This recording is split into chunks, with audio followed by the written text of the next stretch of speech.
Jordan? Present. Ms. Wood? Here. Mr. Cantner? Here. Mr. Hodge? Here. Mrs. Derndak? Here. All righty. First thing, before we do the minutes, I would like to say that we have a new commission member, Carol Jean Jordan, who's joining us, and we lost Gary Embry. So we'll have a little thing for him probably at our next meeting, but welcome. Thank you. And is there anything you'd like to tell us about yourself? I'm sure we've all written checks to you in the past year, so That's right. we already know a little bit about you, but Right. Well, I guess for the record, those that don't know, I'm the tax collector here in Indian River County and have lived here since 1971, having previously lived in Miami, and enjoy our beautiful community, and really happy to be on board. Thank you. good. Welcome. If we could have an approval of the minutes of the last meeting, October 2nd. Do I hear a movement? I'd like to approve those minutes. All right. Do I hear a second? Seeing no corrections, I'll second the approval. Okay. Do we have any discussion about it? Any corrections, additions? No? Okay. All in favor of approval? Aye. Opposed? Okay. Minutes are approved. Public comment, I guess we go there next. If we are going to be discussing the master plan, so I'd say if it's something about the master plan, you might want to wait and discuss that with us at that point. Anybody? Okay. We do, beginning of every year, we need to have an election of officers. We need to elect a chairman and a vice chairman. Skip is absent today. He is currently our vice chairman. So we do have Mary and Carol Jean, our voting members today, as alternates. Do I have a motion to nominate somebody for chairman? I'll make that motion, and it would be you. I second. Okay. Anyone else? Any discussion? All right. Thank you. That's the discussion. That's the discussion. Well, I was looking at this list here, and it looks like I've been on this commission a whole lot longer than most of you, but I appreciate that. We have a vote. Do we need to take an actual vote? No, you only had one nomination, so you're okay. automatic. How about vice chairman? Do I have any nominations for vice chair? We can keep it the same. Well, he would need to be here. He would need to be here. Oh, okay, then. I was going on the Robinson Rules of Order, not the Roberts. Do we have a nomination? I'm not 100% sure what it entails. Is that representing you when something is required? Yes, basically, if I'm not Okay. here at a meeting. Well, I still work 3 or 4 days a week. I'd try my best if it would certainly fit my schedule, but I don't want to take something on if I can't fully Do we have a nomination complete it. then for Dick? I'd be happy to nominate that. All right, do I have a second? I'll second. All right. All in favor? Aye. Okay. Welcome. I know there's no company car charge account or expense. Hey, your salary is doubled, though. Take my word for I it. don't need the money. I don't need the money. All right. I appreciate it. Thank you. You're welcome. We've been working hard at a lot of this, and we've got a lot of good stuff going on today. I think that we have our consulting firm here to update us on the airport master plan. This has been a really, really big project for the airport.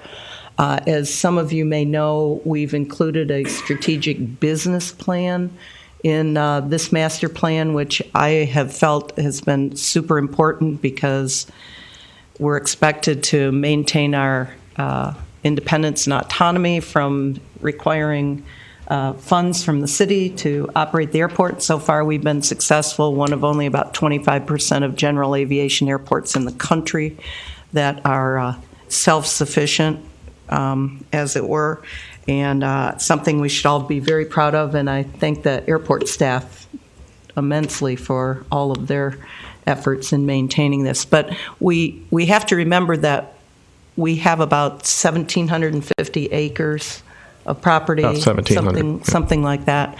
We're about 1/4 of the land of the City of Vero Beach, and we're the last big undeveloped parcels of land in the city. And that's why I felt it was extremely important for us to get this right. And since that's how the airport makes its money, is by leasing the land, we have decided to come up with a plan. And that's what Remy and Ricardo has been working on, is our plan. So we're very excited to hear how it's going. All right. Thank you.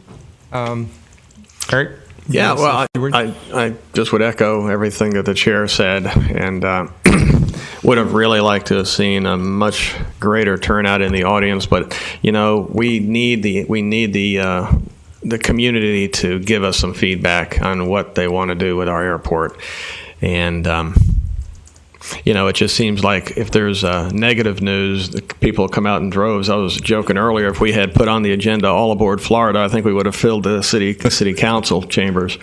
However, since things are going pretty well at the airport, you don't see a whole lot of folks come out to these meetings. But I do appreciate all of you representing the community on the Airport Commission and giving your input. It's very critical to give that input to the City Council on where we want to go for the next 20 years, as the chair has correctly pointed out. So there's a lot to be discussed and engage. I think we should take all the time we need today. We do have some folks in the audience that I think may want to get up and speak later. So with that, I guess I'll just ask Ricardo to go ahead and begin the presentation, Eric, and we'll move forward. I think somebody mentioned when you said All Aboard Florida that the train heading north and the train heading south, that the crossing point is actually Aviation Boulevard. So, which is kind of interesting. We do have double track right there on the east side of the airport. Been there for many years, of course, and I imagine that will be a useful sighting. Whether or not we'll actually have a stop, that's probably more dependent on people who know about the railroad business and the economy and how that's going to go the next several years. But we have some options to provide too for people and transportation, and I think we'll get into that a little bit here with our it's very agenda. exciting. All right. Thank you, Mr. Director, Madam Chair, Commissioners. Good morning. For those who have not met me, Remy Lucette with Ricardo and Associates. I've been working on the master plan with the airport staff and most of you in this room for about a year now. And today I have also Mike Gordon. I'll let him introduce. Yeah, my name is Mike Gordon. I'm with the Sixhill Consulting Firm, assisting with Remy and the staff on looking at the true market and the passenger opportunities. So we'll both be talking. Please feel free to ask questions. As Eric said, we'll be discussing some elements that have been highlighted as very important as part of this master plan. So they've been generating a lot of interest with the different panels that we've met. So your input will be very appreciated on those topics. A meeting agenda will be giving you a quick status update. I'll be reviewing the demand capacity analysis as part of the master plan. We are required to look at the capacity of the airport and understand what are the needs. Then we'll be looking at some of the land uses and development concepts that are essentially the results of the Airport Master Plan Advisory Panel members, plus some ideas that we got from the public at a visioning meeting when we started the master plan, plus coordination with the airport staff, and some of the feedback we received from the Commission in the past. After that, item number 4 will be a review of the true market study analysis. This is when Mike Gordon is going to be helping me. Mike with Sixhill, they've been preparing that market analysis, which essentially looks at the demand for air service in the region. So, getting started, we have a couple goals today that we would like to get from the Airport Commission. The first one would be to receive some acceptance on some of the undertaking that we're looking at as part of the master plan. We prioritize them as follows. One would be looking at the widening and some of the proposed improvements for Aviation Boulevard. Second would be some of the land utilization options that have been identified to date through the discussions and through the analysis. The second meeting goal that we identified would be to get your input on the feasibility and desirability to proceed and pursue air commercial service at Vero Beach based on the analysis that Mike Gordon will be presenting. Status update, By the way, you do see the screen on your monitors, right? Okay. Yep. Status update. This is a sustainable master plan. It's a little longer and a little bigger than a traditional master plan because it looks at items that are not typically included and looked at by the FAA, which are outside of just the aviation facilities range. We did most of the data collection. We looked at all the existing conditions, and we worked with airport staff on this. We have some solid data. The aviation activity forecasts were approved back in July. We have almost completed the demand capacity analysis at this point. We're going to be presenting that to you today. The 2 steps in blue, strategic business plan and alternatives development, and evaluating the various concepts. This is what we've been doing. The wheels have been cranking on this for now about 4 months. So we've been collecting input, refining the concepts, and it's been really key to what we've been doing so far. After we are done with this step, which could be in the next couple months, the next step is going to be to look at some of the environmental impact of what we're proposing and whether anything needs to be mitigated. Then we will be looking at the implementation and the financial feasibility of the projects. And the last step will be to prepare an updated airport layout plan, which will be depicting all that we are proposing, and that will be the product submitted to the FAA for approval. If you have any questions at any time, please feel free to let me know. So, review of the demand capacity analysis. Last Thanksgiving, so last November, we submitted a survey to the tenants of the airport, and we were essentially looking for their input on their utilization of their facilities, their needs, and any comments they may have in terms of what they wish the airport could have or what they wish, was not at the airport. We had about 25 tenants that responded, and the survey was about 30 minutes, fairly comprehensive, and they offered very good input. Out of those 25 tenants, all the big tenants replied, and we reached out to them by phone when the survey was not completed, so we feel we have some valuable input from the tenants. Overall, they said that they were very happy at the airport. They were very happy with how the airport was managed. They were very happy with their facilities. Some of them said they may have some demand and they may need to grow in their facilities. That was about 10% of the tenants. But they also said that they had already planned those improvements and they didn't feel that there was any deficit that needed to be addressed immediately. Some of the future needs that were highlighted were hangars and more generally aircraft storage, vehicular parking spaces. This is something that is not really a problem because if you build a facility up to code, the landside support facility should come with it. Ramp area, we talked about it, to store the aircraft. Some additional office, lounge, terminal area. Some people felt that this could help their businesses. And then some additional workforce and technicians was also something they said they would need in the next, they were looking at 5 to 10 years. But overall, the tenants were very complimentary of how they were treated in their operations at the airport. I have a question. When was the survey done? Completed in November. It was completed right after Thanksgiving. Okay, thanks. This next slide shows you a quick overview of the capacity that we analyzed as part of the master plan. You see that from an airfield perspective, it seemed that the capacity is here according to the forecasts that were approved by the FAA. Now, keep in mind that the 2035 forecast, which we call the forecast, it's really not 2035. What we're looking at is 257,000 annual aircraft operation. So we have this on the slide. Don't focus as much on the date, but focus on the activity level, because everything that comes with the activity is going to have to be measured against the activity rather than the time. So airfield, the airport has a capacity that is exceeding the 2035, the 20-year planning horizon demand. Aircraft storage, we did identify that as the operations continue to grow, there will be a deficit in aircraft storage, and this is something that has been mentioned with the tenants. Terminal office facilities, although we identified no current deficit in the facilities, as things evolve and as the context changes at the airport with maybe new tenants or additional tenants that could create an additional workload, there might be a need for additional office space. Vehicular parking, as I said, We did not identify any deficit today, so people are able to park close to their facilities, and they said they were just happy with how their parking was handled right now. Aircraft rescue and firefighting, this is the ARF that needs to rescue aircraft and people on the airfield.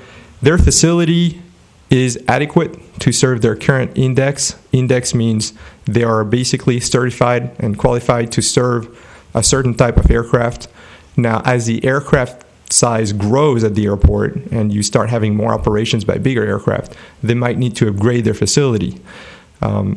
This right now is not anticipated unless something like commercial service was to start at the airport. So the natural growth as it is today would not require them to upgrade their index, but if something happens, that could require upgrading our facility. The next slide shows you the capacities that we identified for all of the functions that I just talked about. So you'll see that the airfield has a capacity of approximately 350,000 annual operations. The aircraft storage, there is a lot of storage between hangars and apron, but as I said, those appear to be limited, and we'll talk about some of the mitigation option and capacity enhancement option that have been highlighted. Terminal office facilities, those would be adequate unless additional demand grows. Vehicular parking, we talked about it. You have about 800 parking spaces at the airport between all the tenants. And the ARF index is currently A, which is the smallest index for ARF. So this is, in essence, a short summary of the capacity of the airport. So I don't know if you have heard anybody saying that the capacity was not sufficient or any items, but as it stands, the analysis shows that from an aviation perspective and to serve the aviation needs, the facilities at the airport, we identified those that need to grow and those that are adequate for the moment. Could you go back to slide 7 for a second there, Remy? I think it is an important point that he mentioned that, as far as looking at the horizon in the future, the number of operations might be more important to think about than the actual time frame. Because right now, we're looking at a 2025 10-year horizon of 220,000 aircraft operations, and we had 228,000 in 2014 already. That's not to say, though, that it's going to continue to increase at that rate, but it's something to consider. The economy over the last 2 years has started to improve. If that were to continue, if you look at the big trends that are happening, and the population of Florida continues to increase, people start to look for water and move out of the west where they're getting droughts, and people start to move to the east, and they love the sun and they love the warmth, especially with the last winter they've been seeing. You'll see some of these things maybe will be pretty conservative estimates, and we might see quite a bit of traffic. We don't know how bigger things like All Aboard Florida and those things are going to impact us directly. But it's just important to be thinking that while we plan as best as we can, we don't always know everything that's going to happen. And yet if you don't plan and you don't start to put in some infrastructure, it'll take you years to catch up. Because as you know, it takes many years for us to get that funding in place to do a runway improvement or a taxiway or put in a parking lot even. So these are what we're trying to do. We're trying to hit that sweet spot where we plan and we develop just enough where we don't have overdevelopment, and yet we don't want to have underdevelopment at the same time. And I think while the tenants have put their input in here, it's really going to be up to us to take all of these, considerations into play here and try to make the best plan we can for the next 10 and 20 years. What's the mix of the increase of operations? Because it's been pretty dramatic since we had the housing bust, and now we're at, you said 228,000. Right. Is that new people coming in, or is that just an increase in flight safety training? I'd say it's a little of both, but primarily the latter. I think a lot of the increase we've had over the last 2 years has been additional flight training, and flight safety has certainly been a large part of that. They're at about 400 students in that neighborhood. Their peak was 550 students in, I think that was about 2000, 2001. Right before 9/11, they had a Mary is here right now. She could probably speak more accurately. But I think we're still not even to that peak. But we don't really have the facilities for a whole lot more flight training. I think at some point we kind of plateau there, and then any other increases that come are going to be because of the increase of population, additional corporate jet traffic, and things like that. But, it's also been properly stated that the City of Vero Beach itself, as far as residential, is almost entirely built out. We do have the land to the west of the airport that we'll probably talk about a little bit, and maybe 700 homes or so that are proposed there. But after that, we don't have it. We can't go to high rises, So we then will be looking at county growth, which will then be using the airport. So there's a lot of different things to consider, and I hope that we put it together after we get through the discussion. And there'll be other opportunities to break and have discussion. We hope to get it down to maybe 3 or so main goals, focuses that all kind of gel and work together for the next 5 years at least, because we can pretty accurately predict, I think, the next 5 years or so. Start getting out beyond that, it's a little bit more difficult, and yet, like I said, capital development sometimes takes 10 years to put in place. I don't know if that, again, I tend to ramble sometimes, so Barb, if I'm going off track. No. I think it's just important that we realize what the mix is, too, because if a lot of it's flight training, ramp space is going to be a whole lot different than if it's just new people locating here with their airplanes, or itinerant traffic that's coming through where, like, Corporate Air or Sun would need, more storage space versus flight safety needing more ramp space. Those probably are almost two different issues, I would take. Remy, what's your... Absolutely. And to supplement what Eric said, when we looked at last year's numbers, so before the 228, the airport had already grown from about 150, I believe, to 185, 160 to 185. So 2 years in a row now, the airport has grown more than probably any airport in Florida. We had a tough time to reconcile the numbers last year, so now this year there's an additional growth on top of that. Last year's was mostly flight safety, and to be honest, I don't think to get that type of growth generated by transient traffic, you need to have a substantial development in the city to start attracting that many people. And to complement what Eric said, because flight safety told us before, sometimes we're going to grow, sometimes we're going to have fewer students. Their key is to be flexible and not to be, left with a lot of facilities on hand that may not be used 100% of the year. So the flexibility in how you develop the area around flight safety is definitely key, so that you don't overbuild it, as Eric said, for any one tenant. Yes, we did include in the forecast a growth for transient traffic, which I feel has been relatively on track. The student training growth has been exceptional. That's all I can say, really, compared to any other airport that we've looked at. And if you could go to the next slide also, you can see the capacity of the airfield. Right now is 348,000 annual operations. It's 100,000 more than we're currently seeing, more than 100,000. So the good news is, even if our projection is somewhat conservative, our airfield will not need any major development in order to reach a significant increase. Other things might need to be, parking and things like that might need to happen. But our airfield is really in good shape because we have 3 runways. We have a long runway. We have approaches. We have an FAA tower. We have the aircraft rescue and firefighting at Index A level. But just things to keep in mind. We're just trying to make sure you can see all the things that he put together in 2 slides, a lot of information. It is, and we were trying to summarize it so that we wouldn't get you into all the details, but I think you got an overview with what we just discussed. Madam Chairman?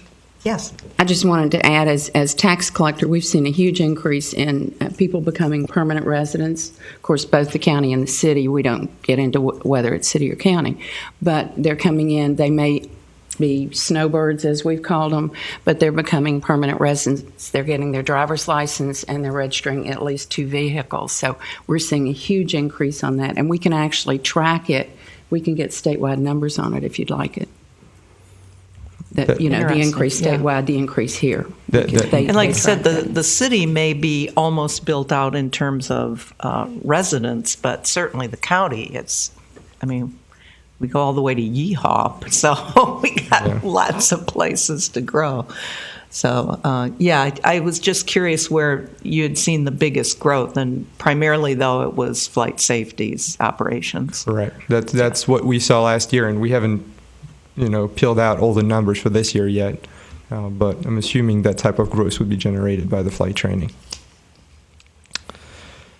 So based on this, and based on the result of the demand capacity analysis, now we started to look at, what type of land uses would be needed around the airport to accommodate that growth for the next 20 years.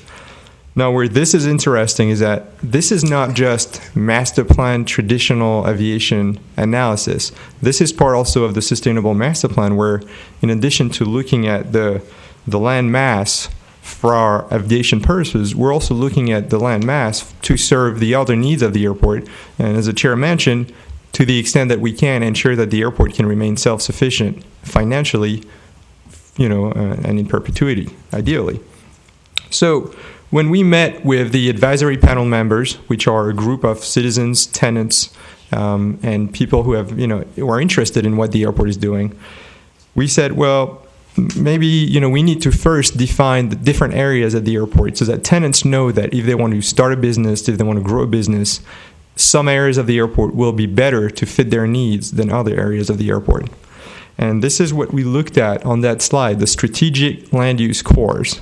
The discussion, in essence, was if we need to start building somewhere and if we want to grow some areas in priority, we need to define what are some of the constraints and what are some of the opportunities of the various areas of the airport. As Madam Chair mentioned, you have 1,700 acres of land. So developing everything at once would be difficult, at least. So instead, we started to break down that landmass into smaller parcels, which we called core. The first core in blue is what we call the airport commercial village. A lot of emphasis has been put on that core. Why? Because tenants are saying it works well, but also we could see additional services provided in this core, and I'll get to it from the tenant survey that we received. Core number 2 in yellow is really catering to all your aviation tenants. So this is all your aviation demand, going from Piper on one end all the way to flight safety and the T-hangars on the other hand, with the airport terminal right in the middle. Core number 3, we call that the midfield aviation core. This core is currently named the North Ramp, and there is some opportunities to grow the aviation facilities on that core. So it was important for us to highlight that there is some space for aviation facilities on that core. Core number 4, 5, and 6, to some extent, were regarded as more long-term development areas, mostly because the infrastructure is not in place and there would be some substantial capital improvements to make before this can become developable for aviation purposes. Core number 7, currently called the Airport West Commercial Park, most of this core has been actually leased out. So we were just looking at this core to figure out, is there any space left to build aviation facilities? And the last core, 8 and 9, represent both the mobile home trailer park and the city utilities water treatment plant on the east side of the airport. We brought this to you, that was about end of October, I believe, last year. We explained what was the logic behind it. I think we had an agreement that this is what the tenants were looking for. And the tenants did say that they wanted to know that the airport, was looking at protecting their interests by protecting the areas that they were building on. So what we did is, from last time to this time, we started to show some concepts. First, and I'll get to that in a second, to meet the aviation goals, and second, to also meet the non-aviation goals for the airport. So how did we look at those cores? As I said, not all cores are created equal. Some offer better opportunity for aviation developments, while some offer better opportunity for non-aviation developments. Core number 1, which was the Airport Commercial Village, it has very limited airfield accessibility. There are roadways, and the land would not be accessible readily for aviation development. So instead, the consensus among the advisory panel was to say, can we offer non-aviation services in this core? And that's what we're looking at. Core number 2, this core is the aviation core. It is mostly built out, but there are some opportunities to maybe reshuffle a little bit what is happening in this core to maximize the use of the core. Core number 3, which was the midfield aviation, it has some infrastructure in place. There already are some aviation facilities, so it offers some fairly readily available land for aviation development.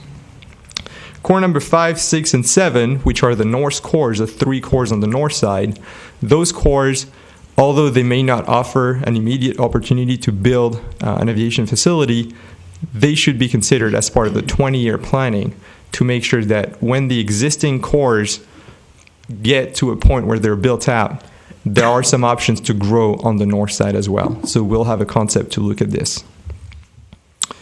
So for the new members, the new commissioners, does this make sense? Or do you have any questions on how those cores were defined? Okay. So getting into some of the development concepts, as I said, this was a common grouped effort. It was not just us. We try to bring what we can in terms of technical knowledge about the facilities and also what we see at other airports that works. But also we got input from the tenants, we got input from the staff, and we got input from the advisory panel members, which are very knowledgeable about the area. Most of them have done developments at the airport, and they understand the constraints of building at the airport. So they did not just throw ideas that were not realistic. They also, provided ideas that they knew could work at this airport, which was the value of this group. Goal number 1, keep that in mind. This is, before everything else, an airport master plan. We need to protect the aviation interest of the airport and make sure that the airport can meet their long-term aviation goals. Goal number 2, this is where the sustainable master plan kicks in. What can we do on those parcels that do not have any access to the airfield to help the airport, be self-sustainable? I'll start with a quick drawing to show you the type of facilities that can be looked at and the types of aircraft that the airport is currently serving. So on the left side, you have some different types of facilities which fit in different modules. Starting with the top left, this is a large hangar, typically built to accommodate a Boeing 737 type of aircraft, so small narrow body. There is 1, maybe 2 aircraft that fly to Vero Beach that would fit that type of needs. Second module is more of a box hangar / T hangar module where you can put some small aircraft in there, piston aircraft for the most part. And the third module is similar to the first module, but the third one is actually for more of a smaller type of jets. So to illustrate this, if you go to the right side, you'll see that the bigger jets, the Boeing business jet 737s and the Global Express, they fit in what we call the Group 3 category. Then right under that, we have the jets that fit in the Category 2 design group. This is what we see at Vero Beach a lot of those Category 2 jets in terms of jet traffic.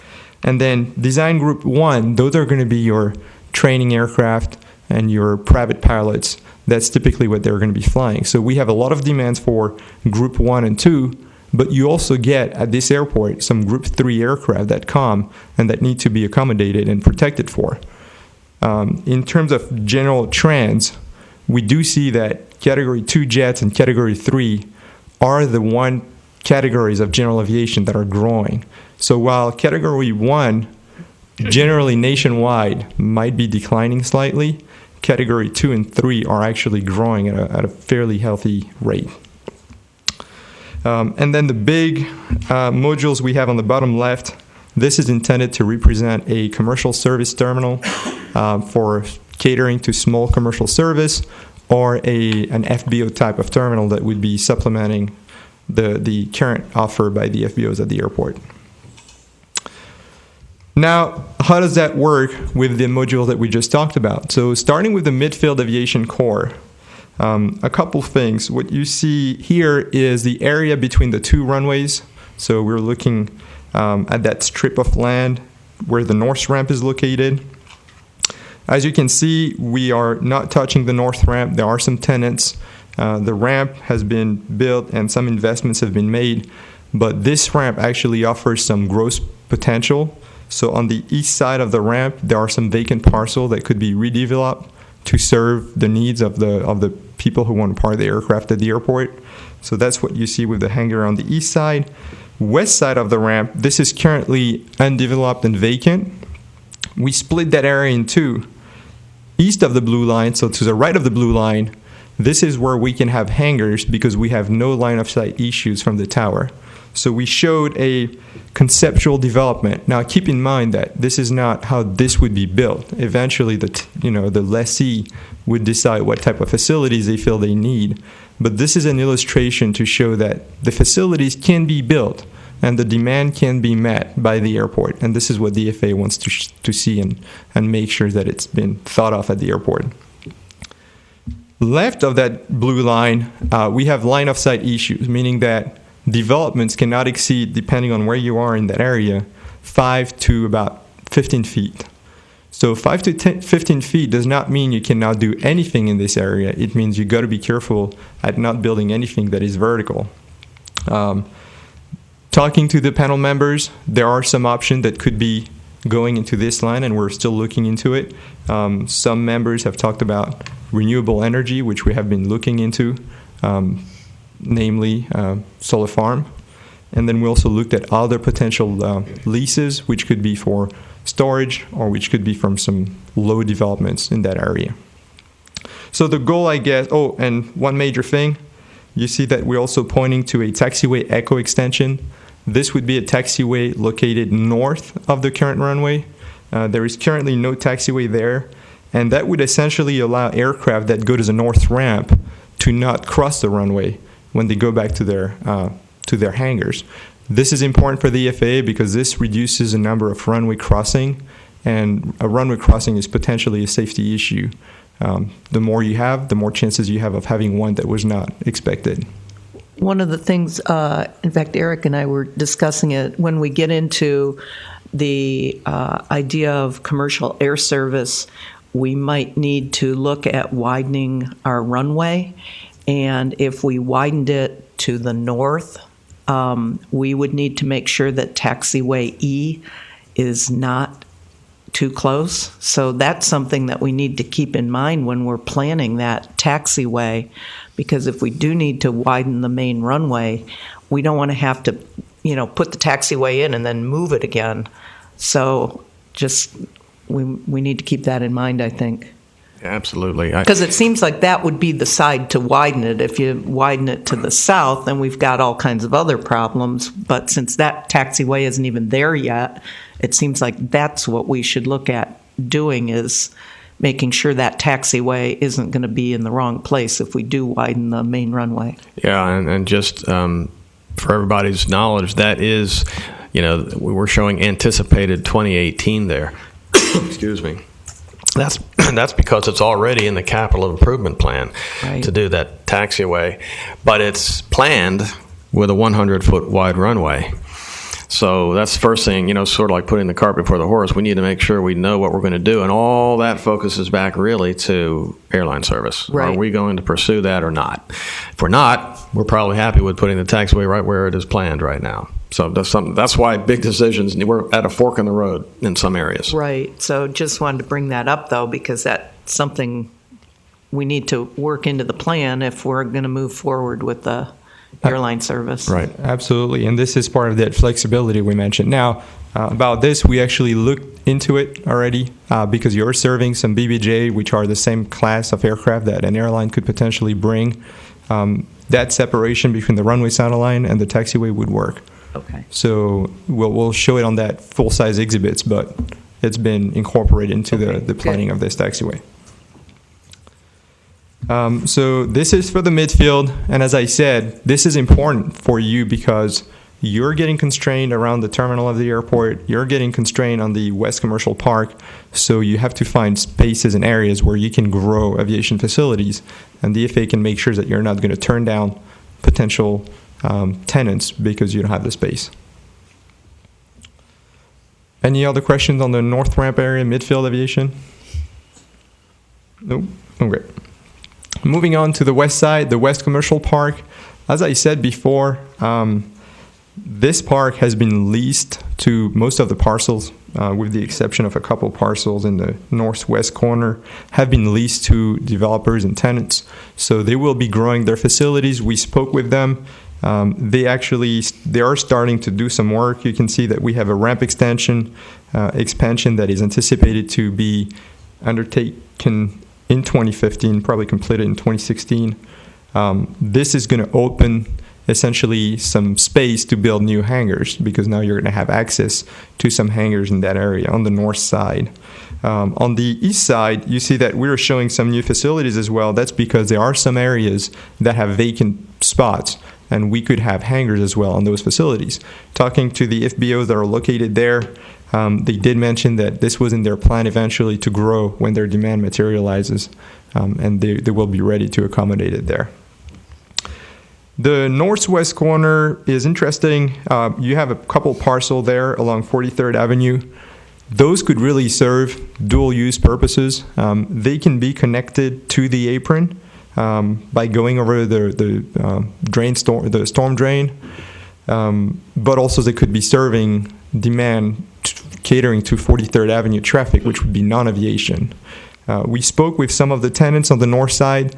They said their preference would be to keep it as a potential dual-use parcel for now and do not commit one way or the other until they know more about what type of demand is going to come. So this is why we're showing it with dual-use capability as potentially, whichever development best serves the airport and comes first could be the one that grabs it. This is for the West Commercial Park. Why that becomes kind of important for you all is that if staff brings to this commission a long-term lease for that parcel right there that Remy is talking to, that's dual use, and it's not an aviation use, you might want to consider whether that's the highest and best use for that parcel before we accept it.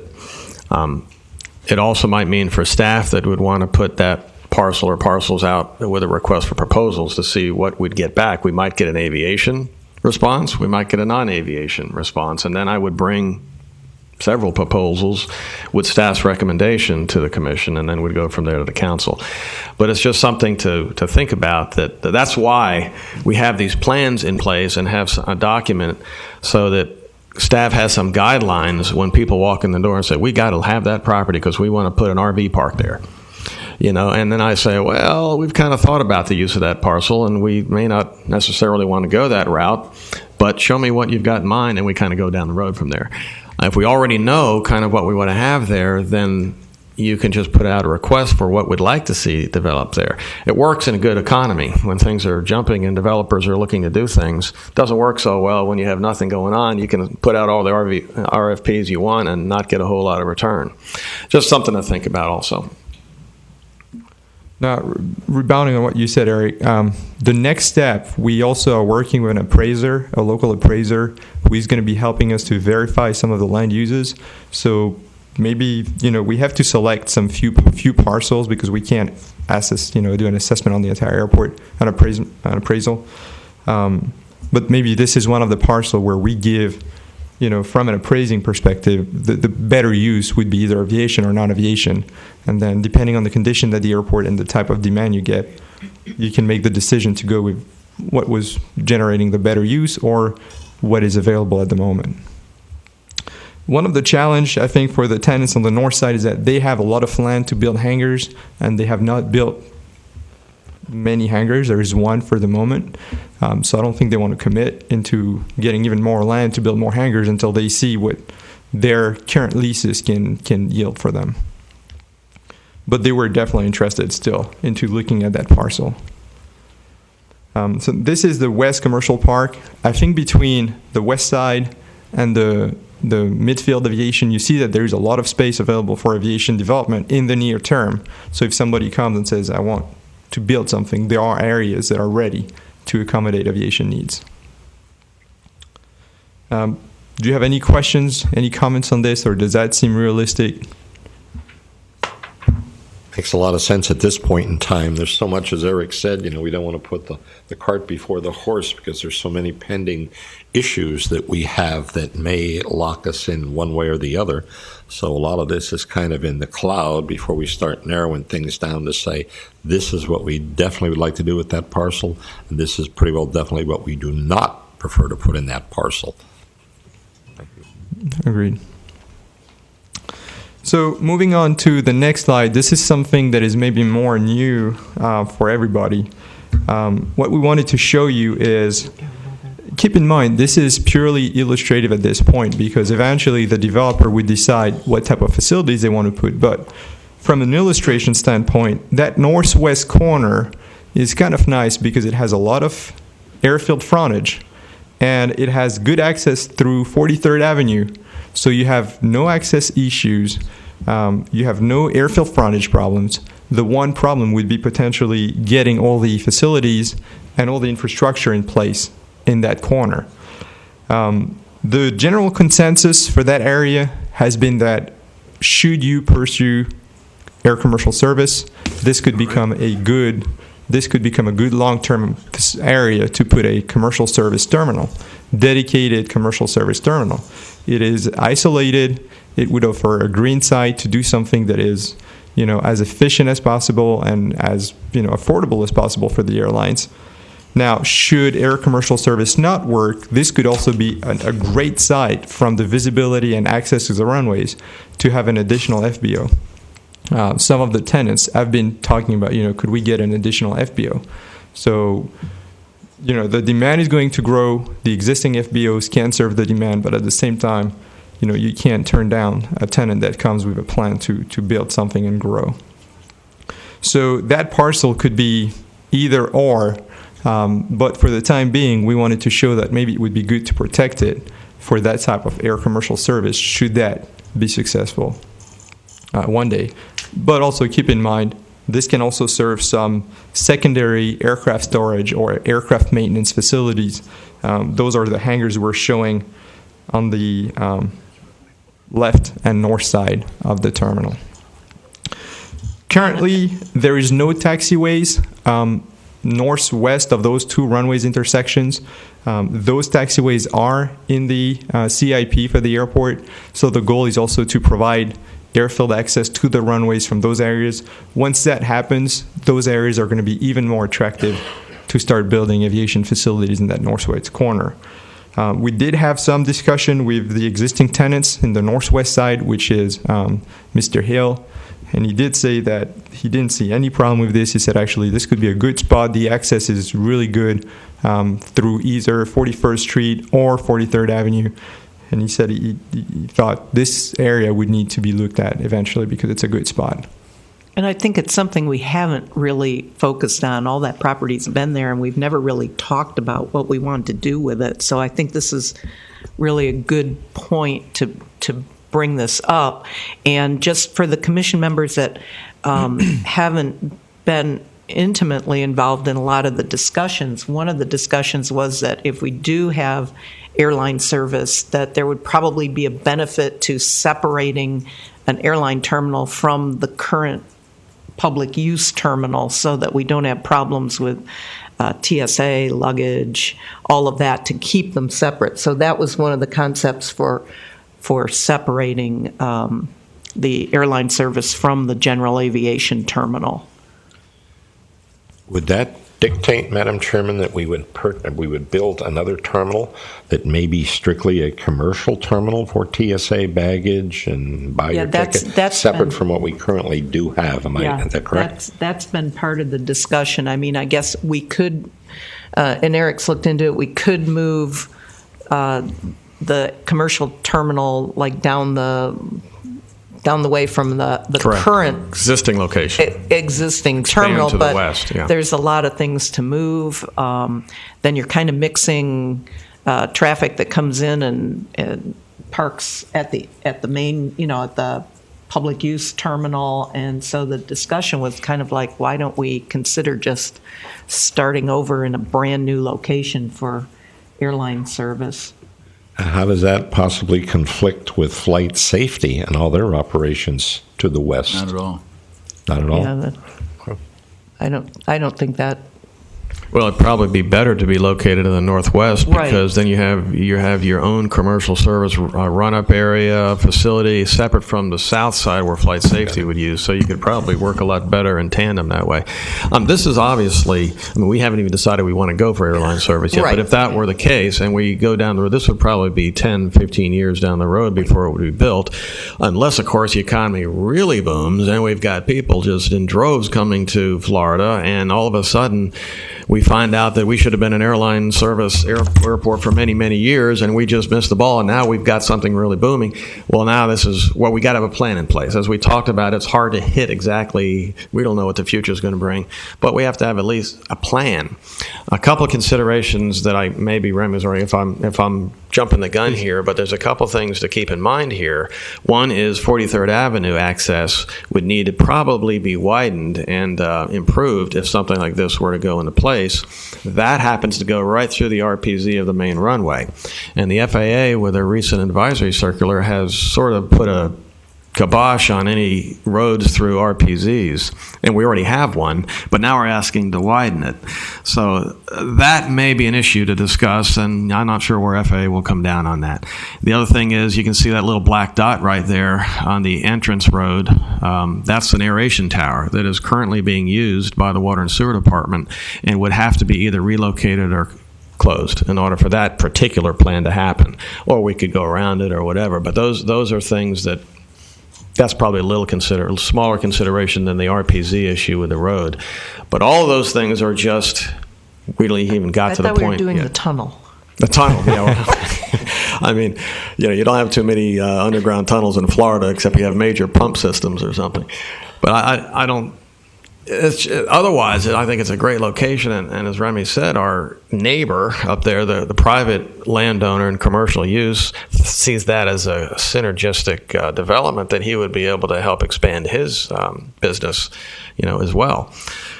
But again, we're looking way down the road. Initially, our plan, our thought anyway, if we were to go the airline service route, would be to use our existing terminal, build as little additional infrastructure as necessary for now, for the next 3 to 5 years, use temporary structures, manufactured buildings, things like that, to house the secure areas that TSA would use, till we see if the airline even works. Then once 3 to 5 years goes by, and wow, we are doing well, and everything is moving in that direction, well, hey, we've got a plan that we can start putting into place. I think as Eric mentioned, we're looking 20 years down per the FAA requirements. Sometimes it's hard from our seat today to look that far out, but I think the key word is protecting. You don't want to have a tenant that comes and say, oh, this is a great spot, I'm going to snag it now. And then later on, you have a facility right in the middle that prevents you potentially from doing anything in that corner. So that's why we're going with this type of idea for that site. Now, I've shown you most of those satellite areas, we call them. We'd like to get a little bit into the airport aviation core.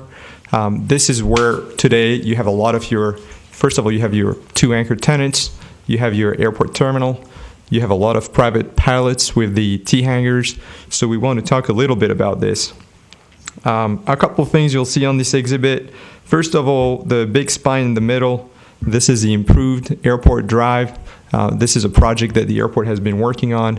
It's going to be widening airport drive, adding some utilities.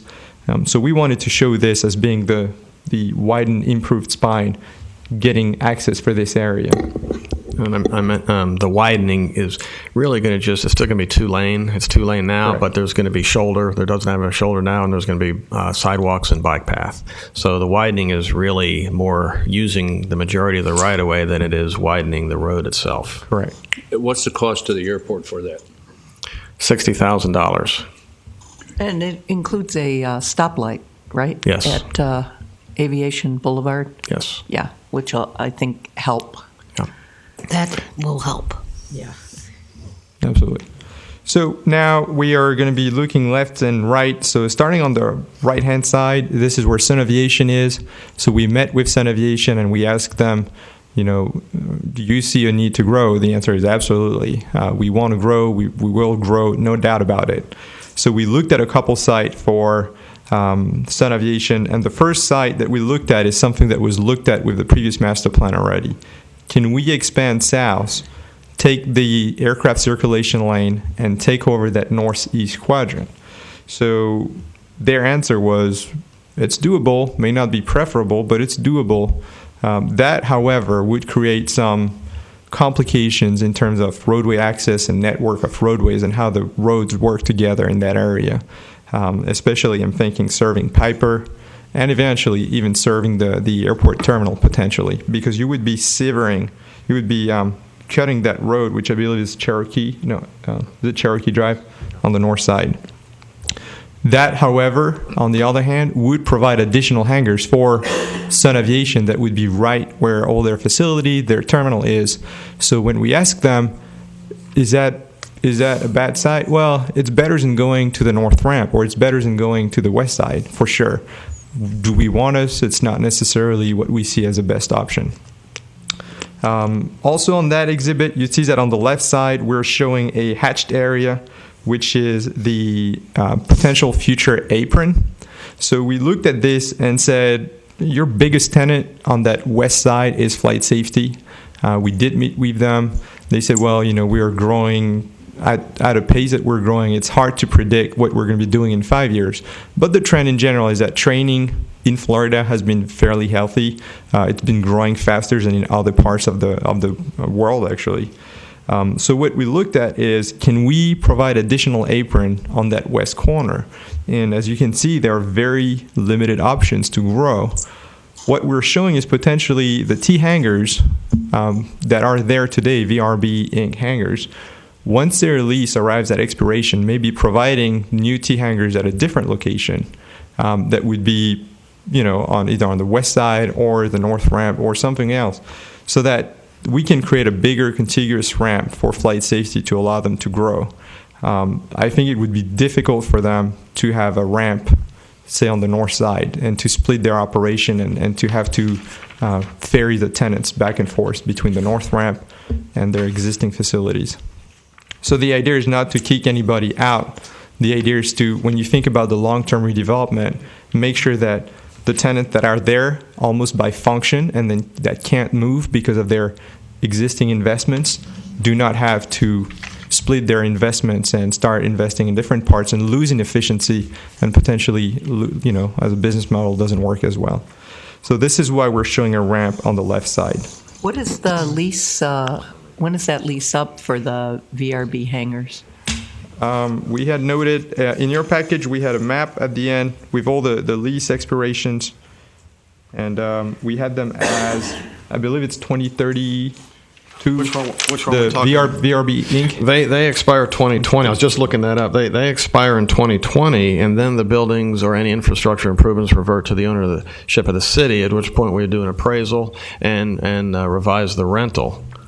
Those hangars are portable, more or less, aren't they? So some of them, they're more like a trailer.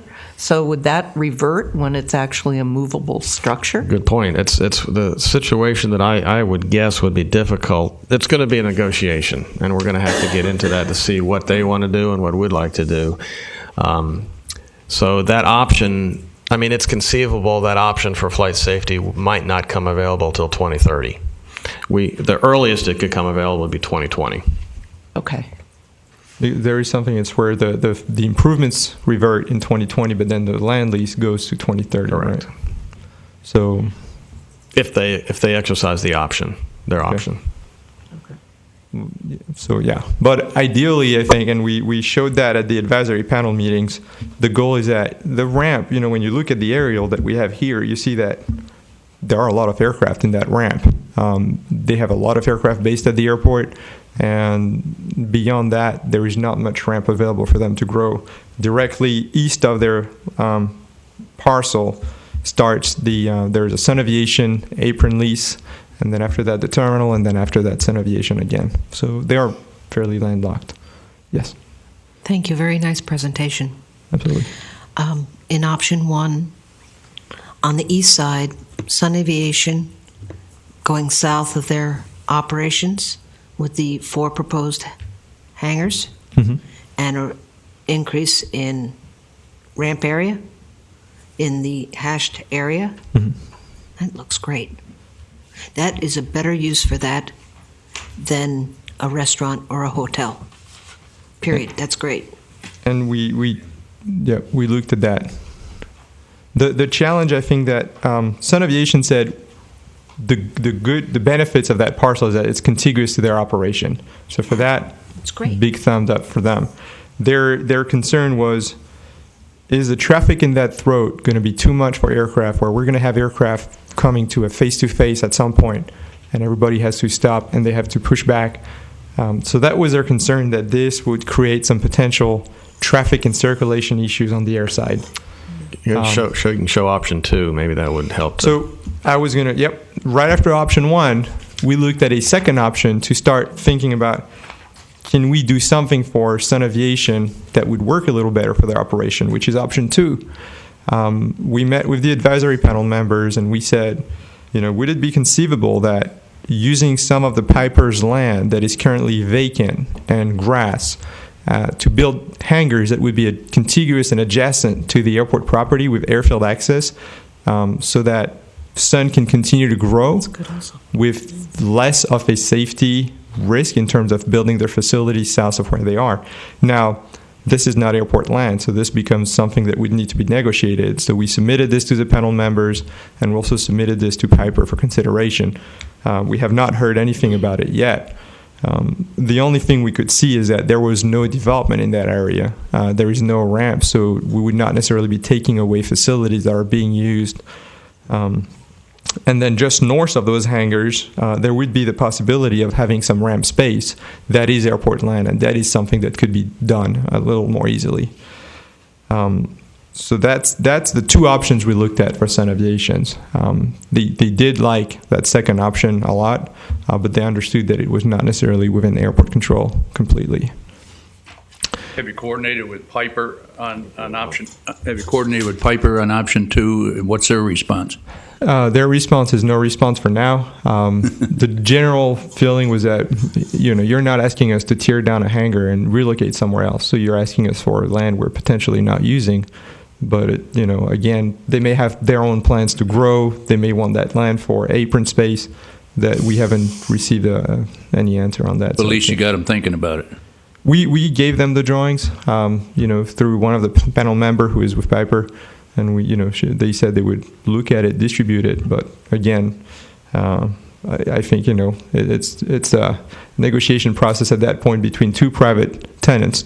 Now, I don't know if you're aware of it, but directly west of the one of the new 3 hangars, so there is a big white hangar there, which is currently used by Sun Aviation. This used to be Piper land, and Sun Aviation and Piper worked on a deal to make it work for Sun Aviation. So they've done it before. They talk to each other. So there's a good hope that this could be a better option for Sun to grow. If that was done on, are you guys suggesting that potentially the airport would buy that land from Piper? There are various options. One option that was talked about is that it would be much better and much more flexible if the airport owned that land and leased it to Sun Aviation and made sure that those facilities are attached to Sun Aviation, so that you don't have an individual tenant that start leasing a hangar right in the middle and needs to go across all the facilities and drive around to access their hangar. So the ideal, I think, Eric can comment. The best way would be for the airport to purchase that property and lease it to Sun Aviation or whatever FBO is there. It is possible we could have a use agreement with whoever owns the property, but it would always have to be tied into the lease. And there would have to be some sort of access fee, which I don't believe Piper pays now for access to the runways. Not directly, no. Yeah, okay. But this is definitely something that resonated with the FBOs. And the reason we brought up Sun is because out of all the FBOs, they are getting a little constrained in their existing facilities, while the other FBOs have enough land to grow. So they were one of the tenants that was very interested in what we were doing. Now, good. Absolutely. Excuse me. We talked earlier about the possibility of an additional FBO. where would that fit into either one of these options? I think this could go to the either two sites really. If you go back, midfield aviation, there was one site that has access to the main runway, so that was, you know what, let me go back. Oh, right here. You see that south of the Spine Road, you have a decent site with space for multiple hangars. You have access to the main runway, potentially access to a new taxiway, so that could be a site big enough to accommodate an FBO. That wouldn't affect anything we're currently talking about, Sun Aviation and possibilities. That's all I want. We know we talked to Sun Aviation about, you know, having some storage on the north side, and they said, yeah, we could do it. We could do it, but it's not desirable from a safety perspective because we're going to have to cross the runways every time we want to tow an aircraft. But if they have nowhere to grow, I guess this could be the answer. Question answered. Thank you. Absolutely. Now, the other thing you saw on that little exhibit is that we are showing two small regional jets in front of the terminal.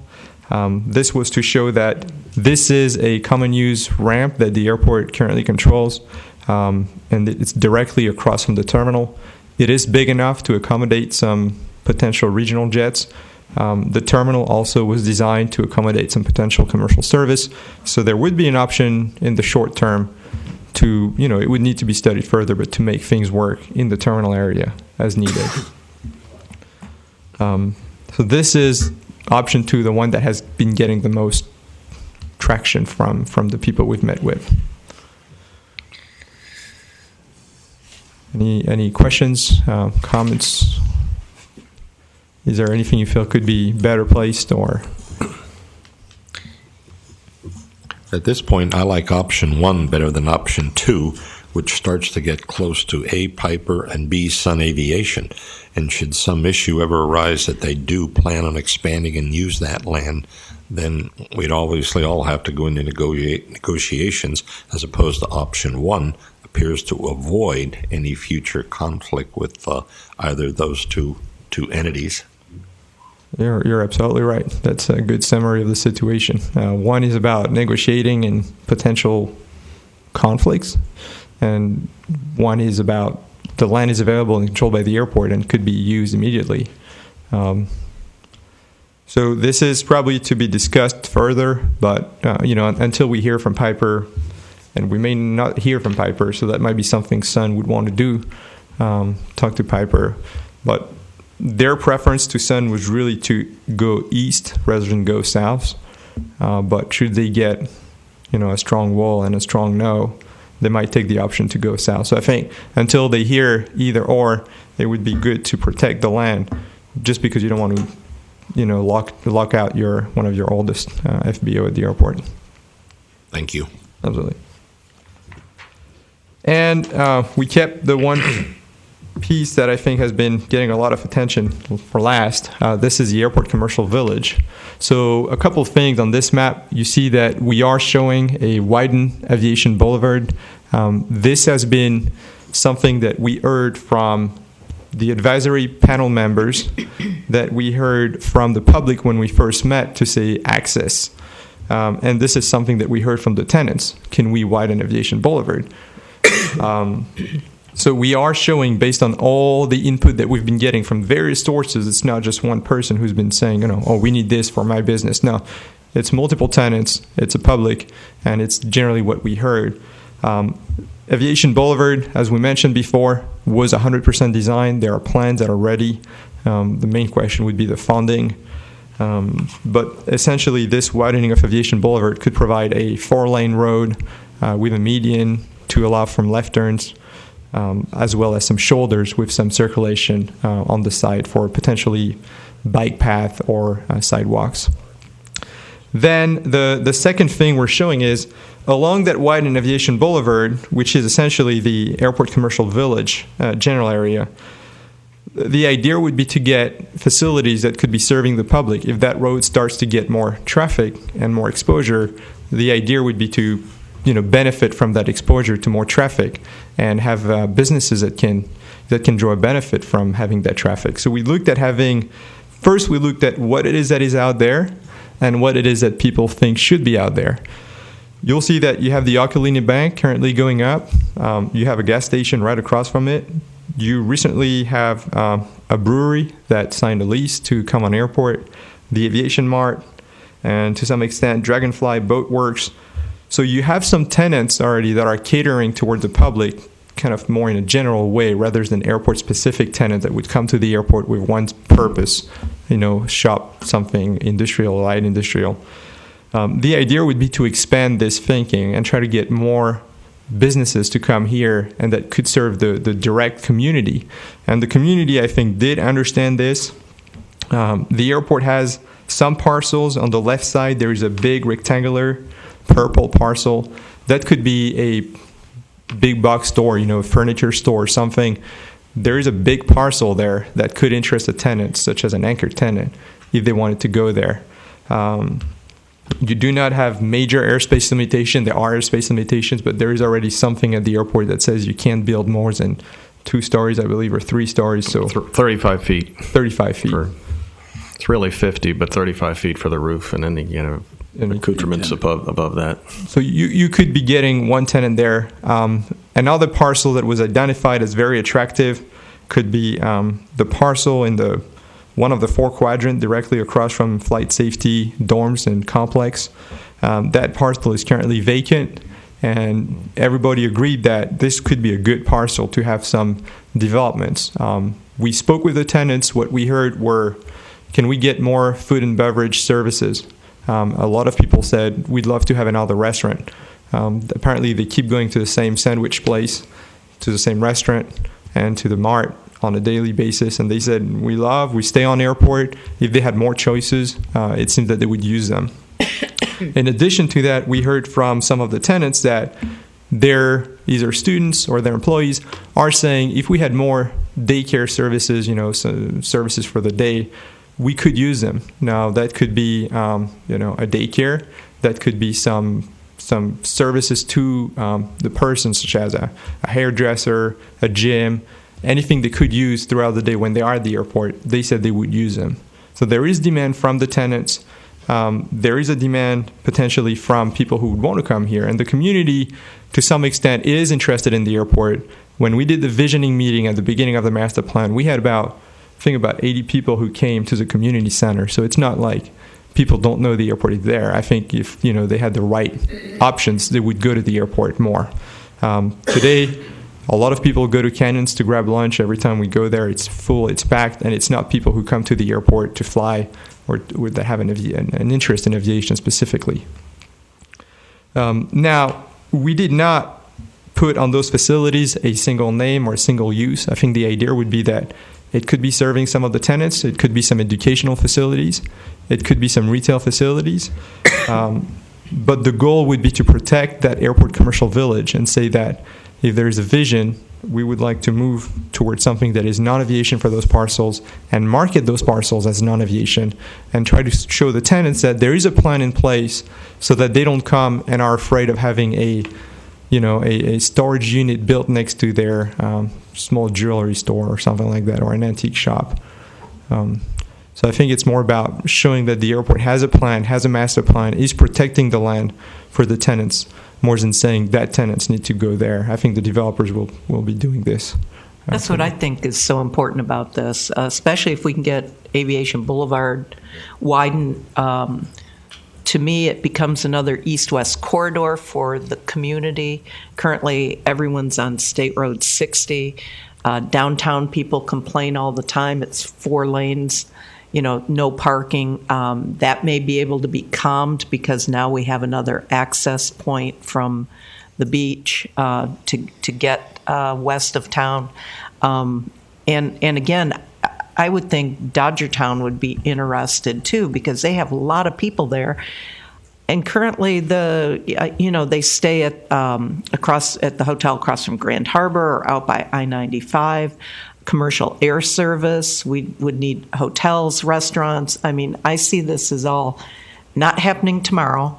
But if we don't have the zoning and planning in place, it's never going to happen. So that's why I think for my commission members, this has been so important from my perspective to get this right. and get. I understand there was some discussion that the master plan committee wanted to keep the zoning as light industrial. I'd like to get rid of that and make it commercial retail, because you don't want a factory built next to your hotel. That would totally discourage people. We've also talked about extending leases, changing the lease structure so that somebody comes in and builds a hotel, they know that they're protected for the long term rather than what we currently have in some of these.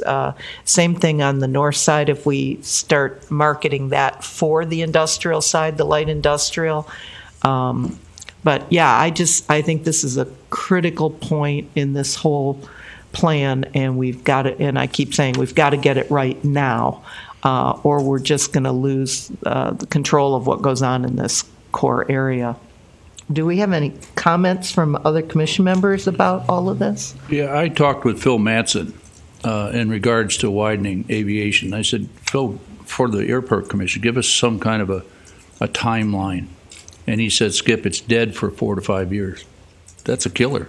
Well, that's why I think that it's important that this get written into our strategic business plan so that the FAA and the FDOT and everybody sees this as being an essential part of what we want to develop here. And certainly they should all be interested in that because they want us to be self-sufficient. How can we develop our core commercial village if we don't have the access committed to? So I'm hoping that by this becoming part of our master plan, that we can push this issue a little bit more with the powers that be that would help fund this. I have a question. Widening Aviation Boulevard is very important. Why can't we send a letter? Why can't we send a letter to FDOT and everyone involved in the widening that would be involved in the widening Can't project? hear you, Mary. You have to speak right into the mic, Mary. Sorry. That's better. Yeah, I think that that's part of this whole thing. I would presume that out of this, that's when we start pushing for the widening, showing how it's critical to our core Why can't development. we start now? Well, like Remy said, it's already been in place. We were fully funded, and the county pulled their funding away from us, and I think they That's moved right. it to 53rd Avenue. That's what Phil told me. He said Yeah. because they don't have impact fees to pay for it, Right. whatever they. Right. So that's why we need to look at other venues to get this funding and try and get this going. So I'm hoping that, yeah, FAA might go, forget it, it's not our purview. However, they're very interested in our whole business plan to begin with, and they're going to be watching what we're doing. And that's why I'm really pushing to have this be an integral part of us trying to expand this core. Yes. Madam Chairman, Yes. I'd like to hear from Commissioner Zork on this. Yes, Sure. please. And that's why I'm specifically here today. And probably Tim Zork, Commissioner, District 3, which covers the airport area, and I'm a huge aviation enthusiast. As Eric, I wave up to his office when I'm out there 2 or 3 times a week. And bring your son. That's right. Which will be out there a lot, I think, this weekend. Bring money. The I don't know if we're going flying or not, but I got a little history of where we're at, and yes, it was funded at one time, but the hang-up back then is the same hang-up we have today, is right away to fit the road in the corridor. And I believe currently, and maybe the city manager can say, we've had some dialogue, I think, on addressing some of the right-of-way issues. As a matter of fact, we have conceded all the right-of-way, and the county attorney has it on his desk right now. All Right. So now that's going to take us from 43rd Avenue, I think, to 27th. Correct. To keep that portion open. Once we have that, I would suggest a letter and one of you appear at the March MPO meeting saying that we'd like to look at bringing that project back. The right-of-way from 27th to US 1 will be another hurdle or process to go through. And then also the crossing maintenance agreement at the railroad tracks at US 1. Who does that fall on? I can let you know that I will also be bringing up as a discussion item at the MPO meeting is if All Aboard Florida does come through, where is a good place to have a designated crossover access point to the hospital It may be a 36th Street crossing over, which might then lend another road extension to the north on the airport property. I'm sure there'll be a study requirement that would have to go with that. But I think we need to have one access point to get from west to east to get close near the hospital. That may be the good place to put that, may be, somewhere near the airport. I know the US 1, the railroad tracks are close together, so when you're looking at crossing the railroad and US 1, you get into a pretty large structure. So finding a key place to put that kind of limits the impact of businesses and the other things around it. But we have been, the last 3 months, have been working on this right-of-way thing, which even if we had the money and didn't have the right-of-way, we couldn't move forward. But now I think we've gotten much closer in the right-of-way portion between the county and the city. And then once that's out of the way, I think we still have some matching grant money that the county would put county dollars in with the grant money, or DOT funded money, I don't know if it's actually called grant money, that would be put together that we could look and see how much of that segment can we build all the way from 43rd to 27th with those dollars. But the key thing is we have to get it back in the MPO plan, and they're actually working on their 2020 plan now, so it's a great time to do that. And the majority of it has been engineered and designed, and I know once we get east to 27th, the power lines have to be moved at about a cost of $150,000 a pole, so it's a pretty, that I think might even be on the low end. I think what you said is important, Commissioner, and that we could probably have someone speak at the next MPO meeting. Mm-hmm. Do you have a date for that one? I do not. The February one was canceled, and I haven't seen a March one. Usually it's around the middle of the month. I think it's on a Wednesday or a Thursday, but as soon as I have it, we'll make sure we get it sent to you guys. And the more that can come and speak on, maybe at least probably the chairman or maybe the airport director, the two of them. And I think most of the MPO people, especially Phil's familiar with it. And it's what I call a boulevard-looking road. It's nice. It has a median. It has nice features. It's not just 5 lanes of straight asphalt. I don't like those. I'm trying to change. Sometimes it's a constraint. You just don't have the right-of-way to get a nice middle of the road. But if you look at 53rd Street, that looks really nice from US 1 to 58th Avenue. That's the kind of look I'd like to see on our arterial east-west and north-south roads, because it just looks nicer. It's more driver-friendly. It's nicer looking for the community. Madam Chairman, may I ask you a question? Yes. Commissioner Zork, are we also looking at something you and I do every day, come in and out of the County Commission complex is just horrendous? I believe the design was released to Kimley Horn to do a signal light at 20th Avenue, the back north entrance to aviation. My theory was, why don't we build that intersection that would have the future connecting on the other 2 lanes east-west? Right. To keep the cost down, they're just going to widen it for the turn lane, which means once we do that segment, we basically be ripping all that out. I don't like to rip things out. If you can build a segment and then taper back into your existing road after it, to me would be a smarter way to spend it, but they're going to go forward with, right now, the least costliest option, but getting a light in a turn lane, because I know I sit there sometimes for a while. 20 cars? Yeah, for quite a while to try to get out. So that's in the works. I don't know a construction date, but I know the engineering has been released on that probably a few months. Thank you. And also I've made sure that our public works staff reaches out to the city for your airport drive, the 34th Avenue project, to make sure, as we look at where those 2 roads intersect, that they don't put something in or put something that might be in the way of the other. So we can, if you can do it right the first time, that's obviously a lot better. Is 43rd getting widened also from Aviation Boulevard south? It would. We're partnering with Department of Transportation on some additional right-of-way purchases at 43rd and 60. The county did buy the old Lenny's Liquor, a Porsche, the Chevron on the north side, and some other pieces. But with the current design, there's actually more we have to buy, and we partnered with the state to look at buying those extra pieces. It's not much, but it's some more corner clips to get better turning radiuses for the turn lanes and things like that. So good. That's great. Yeah. And I know in your minutes from the last meeting, it's not where you're at, but yes, GO Line is going to go to 17th Street. My least favorite site in the city, but it does work. But that's about 500,000 to 600,000 transitioning passengers that will be transitioning somewhere else. And I had always thought at the airport, that's if you're in retail and you've got 500,000 people transitioning a stone's throw away, would be kind of a built-in customer base, because when you look at the survey, there's more,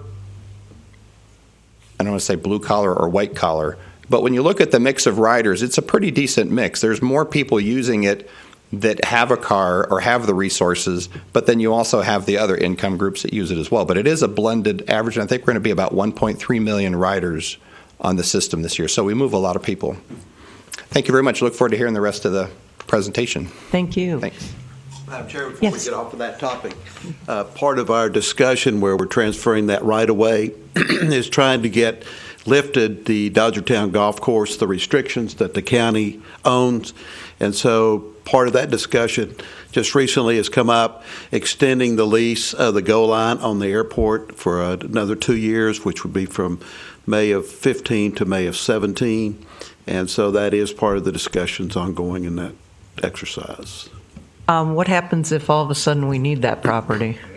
Well, we do have an out in the license agreement if something major, if a major developer comes up, and I think we made sure, Jim and I made sure we put that in the agreement. So on We the do county have to agreement. relocate, I think, on the airport as part of that requirement. And I guess real quickly, I saw in the paper, and this may come into play, that what used to be Heritage Reserve to the west of the airport now, the potential almost 800 homes, Yes. that somehow must be impacting the roads. So do they come into play if that gets off the ground, that they have to help fund some of this infrastructure? They have to do a traffic study in order to show where their impacts would be. But yes, ma'am, they do. Okay, and I'm concerned too, just getting a little off the subject here, is that those navigation easements are Yes. running with the land That's very important. so that we don't get noise complaints since they're building we'll these make homes sure that right. You'll still get noise complaints. The Under fact is, we're going to put that in, and we've Okay. worked with the planning department to make sure to make sure that will be that's put in there. Yeah. Okay, great. Yeah, that's just an acknowledgement beforehand, before we get into the complaining. Okay. Good. Madam Chair. Yeah. all right. Other than attending the MPO meeting, can we as a commission in any way speed this up with the city and or county in the form of a resolution asking? The county has to prioritize it through the MPO. Right. So it's a number one priority for us, so you don't have to send us a letter. We have been working on this project way before I came here, and there was funding and the design and all that, and then a priority changed. But that priority is really on the county level than it is on the city level. I think, do you recommend, Commissioner, that we go to the MPO meeting prior to us completing our master plan, where we've got a lot of this, Oh, I would start Okay. being at the table starting in March. And I don't Okay. know if the city changed. I know it was 26. Councilmember Kramer was, I don't know if he's still the designee MPO for the city. Each city has a person at the table. Okay. This will be, I think, a little easier because it already went through the ranking once. Right. And then when we didn't have the right of way to build it, it kind of got pulled off, but all the dollars didn't get pulled out of the picture because some of it has to be used within a certain proximity to the airport, and those funds are still, I don't know what they are, but I know there's some money that's still there. Okay, I'd be happy to work with you, Eric, if you want, and we can Okay. come up with a plan and go to the meeting. All right, And a absolutely. formal letter would be And then- good too, because DOT does sit there a lot, and we just started last month the next 5-year kind of ranking process. So it's the perfect time to be Okay. in the middle of that. And also where that project you talked about, the county's been buying between 43rd and 58th. In some cases, we buy a house, take off the right of way we need, and then put the house back on the market again. It's less expensive than doing eminent domain as 66th Avenue, where you're buying a 10-foot strip and you pay $300,000 for it. We'll buy the house for X and take off what we need and put the house back less the piece that we need. And we've been assembling those, and the developer on that piece offered to us the portions that were needed to allow us to purchase it from them at the price that they purchased it from, kind of like an even pass-through, which was nice. So that gave us some other portions we needed. And then also they'll be paying impact fees on all those, which will help go towards the construction of that. And I don't know the timing of 43rd to 58th, but it is something we've been working on, trying to get that right away in there as well. Great. Madam Chairman, another comment, and Eric can work with Monty Falls, who is also on the MPO committee, the Technical Advisory Committee. That's tomorrow, yes, sir. And try to maybe get Chris Moore, the Public Works Director from the county, to help get him motivated to help prioritize that project as well. So that technical advisory really sets an agenda for the MPO board. Will do. And I understand Planning Director McGarry is watching this on the television. I'm sure he's taking notes because he and Monty and I all serve on the TAC. And we'll, from the staff level, we'll do our best. Do also appreciate anything that everyone else can do to help. And I think that you all, Commissioner Zorik's comments could be quoted to Chris as well, just so he knows that everybody's sort of online on this project. Madam Chairman, may I ask, is Representative Mayfield aware and on board with this? And if not, can we ask her? So as far as FDOT is concerned, it's always nice to have your state legislator participating. That would be fine. I think FDOT, as Commissioner Zorik said, has already put this as a pretty high priority. Okay. And we have a couple of things going for us. Number one being an airport, but number two being an enterprise fund. I mean, we are the largest enterprise fund in Indian River County, so it's sort of a genesis of creating jobs for those who really need it, as well as a location. Plus, as indicated by the chair, the east-west corridor for evacuation, if nothing else, is pretty critical in the process. The key is just getting it to a priority. I think our easements and right-of-ways, again, we have conceded all of those. We still, the goal line is, I think, is one of the final discussions, but we're trying to work that through. But we're ready to go and concede those easements if that's the thing standing in the way. Great. Thank you. Mm-hmm. As Jim says, this has been the city's highest priority, but we have to have the county go along with us to make this work. And I just hope we'll be able to get it back on the list. It was a high priority on the list and mysteriously disappeared. And we can talk about all the details we want until it's on the MPO priority list. It's not going to get funded and it's not going to go anywhere. Well, thank you. I guess that was the purpose of this slide you now have. That was the discussion. Moving on. It looks like, as city manager said, everybody's online. So, Madam Chair, we had a couple items in there for the commission to kind of approve, at least for the airport to start working on pushing those items at all the levels and maybe reaching out to understand the justification that would be needed and make contact to. I mean, I know they've been doing it, but this time coming with the master plan and the support. We had a couple items. One was for the commission to accept and comment, which we've been hearing, the widening of Aviation Boulevard, and second, the land use prioritization that we discussed. Do we need motions for that, would you say? I think it would be good to have that in the minutes, a motion to second for, at least at the staff level, to pursue post haste, highest priority possible for Aviation Boulevard, and also to follow up with any elected official support as possible. I can only do what I can do at the staff level, but I agree with all the comments that we need to have a lot of support, especially at the county level, to make this project work. And however anyone would like to put that in a motion, it would help to have that in the minutes, and we could take that also to the meetings. Would you want them separated, the Aviation Boulevard separate from the core development? Yes. Okay. Do we have a motion for Aviation Boulevard? I would make that motion. To prioritize? To prioritize through whatever means necessary, basically. A second. Starting with the MPO. We have Mary seconded. Do you want an individual vote on that? Just a group vote? Okay. All in favor? Aye. Opposed? All right. And we need another one, if we could, to move forward with the core development concept. I don't think I can vote on that one. Okay, because of, do I have a motion? She said she didn't think she should vote on that one.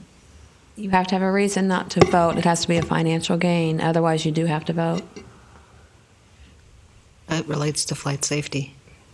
I'm sorry? It relates to flight safety, the land utilization, at least the two options for showing property that was involved with flight safety.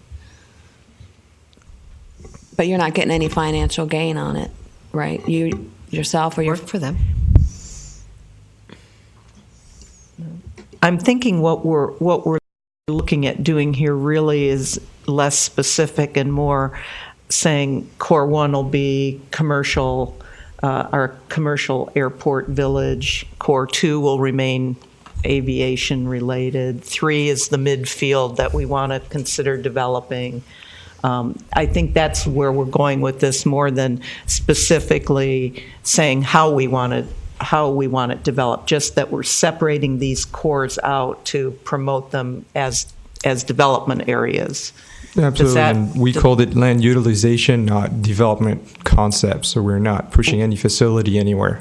Yeah, so we're not specifically So the motion saying would say land utilization concepts in the separate cores. Right. Yeah. Again, aren't these, we're voting to look at options. There's nothing set in stone that says we must take option A or option B. We're strictly voting on the proposals that Recondo and the folks have made for us to look at these options and to consider them. Is that correct? Right. Yeah, and I think you're not adding any additional options. You're saying that you're satisfied with the options that staff and the consultants have presented, and you'd like to move forward with those concepts. Is that what you're looking for, Remy? I think I'll give you an example. If you say the land uses make sense and we can show some aviation development in the northwest corner, this is something new. The concept might change, but the fact is that we would be showing on the ALP some potential aviation development with all the environmental reviews that will go behind it. It's just about how do we use the land? Do we keep the land for other purposes? Do we protect that land for aviation? I think in the aviation core, airport commercial village, there is still a lot of flexibility in there. At the end of the day, as we said, the developers will decide with the airport on what could work best. The idea is not to put somebody at a specific location, but more to say, we maximize the use for aviation there. We try not to go there for aviation, which could be some of the parcels as well. Yeah, I have a question too. Jim might be able to answer this. How do we move from airport light industrial to identifying the cores for development to protect future development? If we have this aviation commercial village, how do we go about establishing that core will have a particular building, I don't know what you call it, designation, that'd be commercial retail and not light industrial? The key is it would be a zoning classification. Eric working with Tim and coming up with what would be the appropriate zoning classification for that property you want. And I would also recommend, if the conservation issue is still there, we could work at the same time on that, Eric, and maybe address the overall zoning issues of the airport at one time. Yeah. And that zoning is really the way we have to protect those properties. Right. And now, does that end up in our master plan then? These zoning? Well, the recommendations will end up in a master plan. Any zoning changes would have to go through the P&Z and the city Correct. council. Okay. Yeah, and your I've got premise, Tim coming down if it's okay, Jim. He not was a standing problem. by. So The premise would be is if the master plan identifies these, then we would try to do rezoning in To accommodate conformance to that. what the master plan, because ultimately the city council is adopting the master Right, plan. right. So it would be in that. But zoning is our primary use of protection of land use of property. Okay, and we don't seem to be opposed to reclassifying these cores should the commission recommend this. The answer is I don't envision that. Now, Tim may have another plan somewhere in his mind, but no, I think if the Airport Commission sends a master plan with certain land uses being prospective on the airport, and the City Council approves those, adopting a zoning codes to accommodate should not be an issue. But No, that's the answer. Okay, that's great, because again, I go back to the whole concept that if we're trying to develop this, we're not developing anything, but we want to provide the framework that a developer can come in and know that his investment is being protected because we do have a zoning and it's not necessarily airport light industrial anymore in a commercial retail area. Madam Chairman, the bottom line is that we get zoning requests for zoning changes on a pretty regular basis. Okay. And a lot of that is to protect and to allow the land use that Right. a developer or someone wants.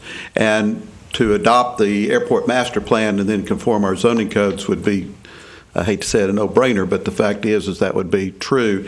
But again, I think you need to take in all, because this conservation easement or district seems to be something that crops up every 6 months or so. Let's get all of that taken care of in your land use plan Right. and what your master plan would reflect. Okay, great.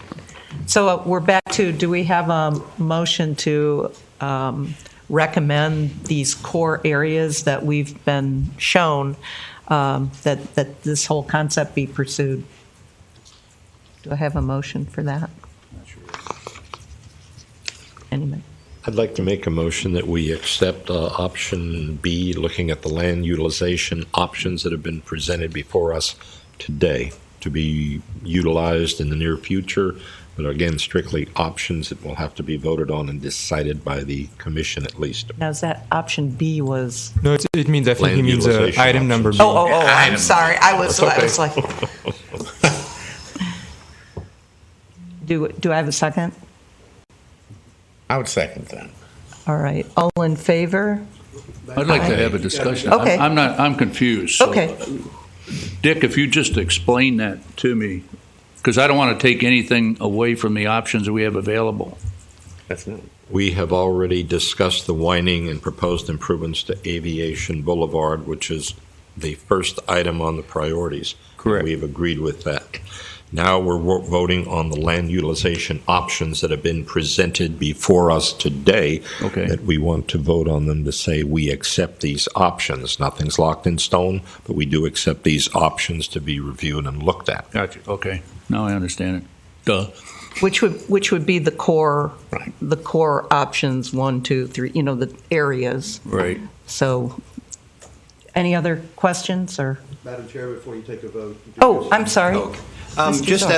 as a suggestion, when you look at the type of uses, I get the part of the heavy industrial part. You don't want to have that next to something that's going to fall more into the village concept. But if you, maybe your consultant can chime in on this a little bit, but if you look at the SIC codes for aviation-related activities that are defined as industrial, that you would go, why is that industrial?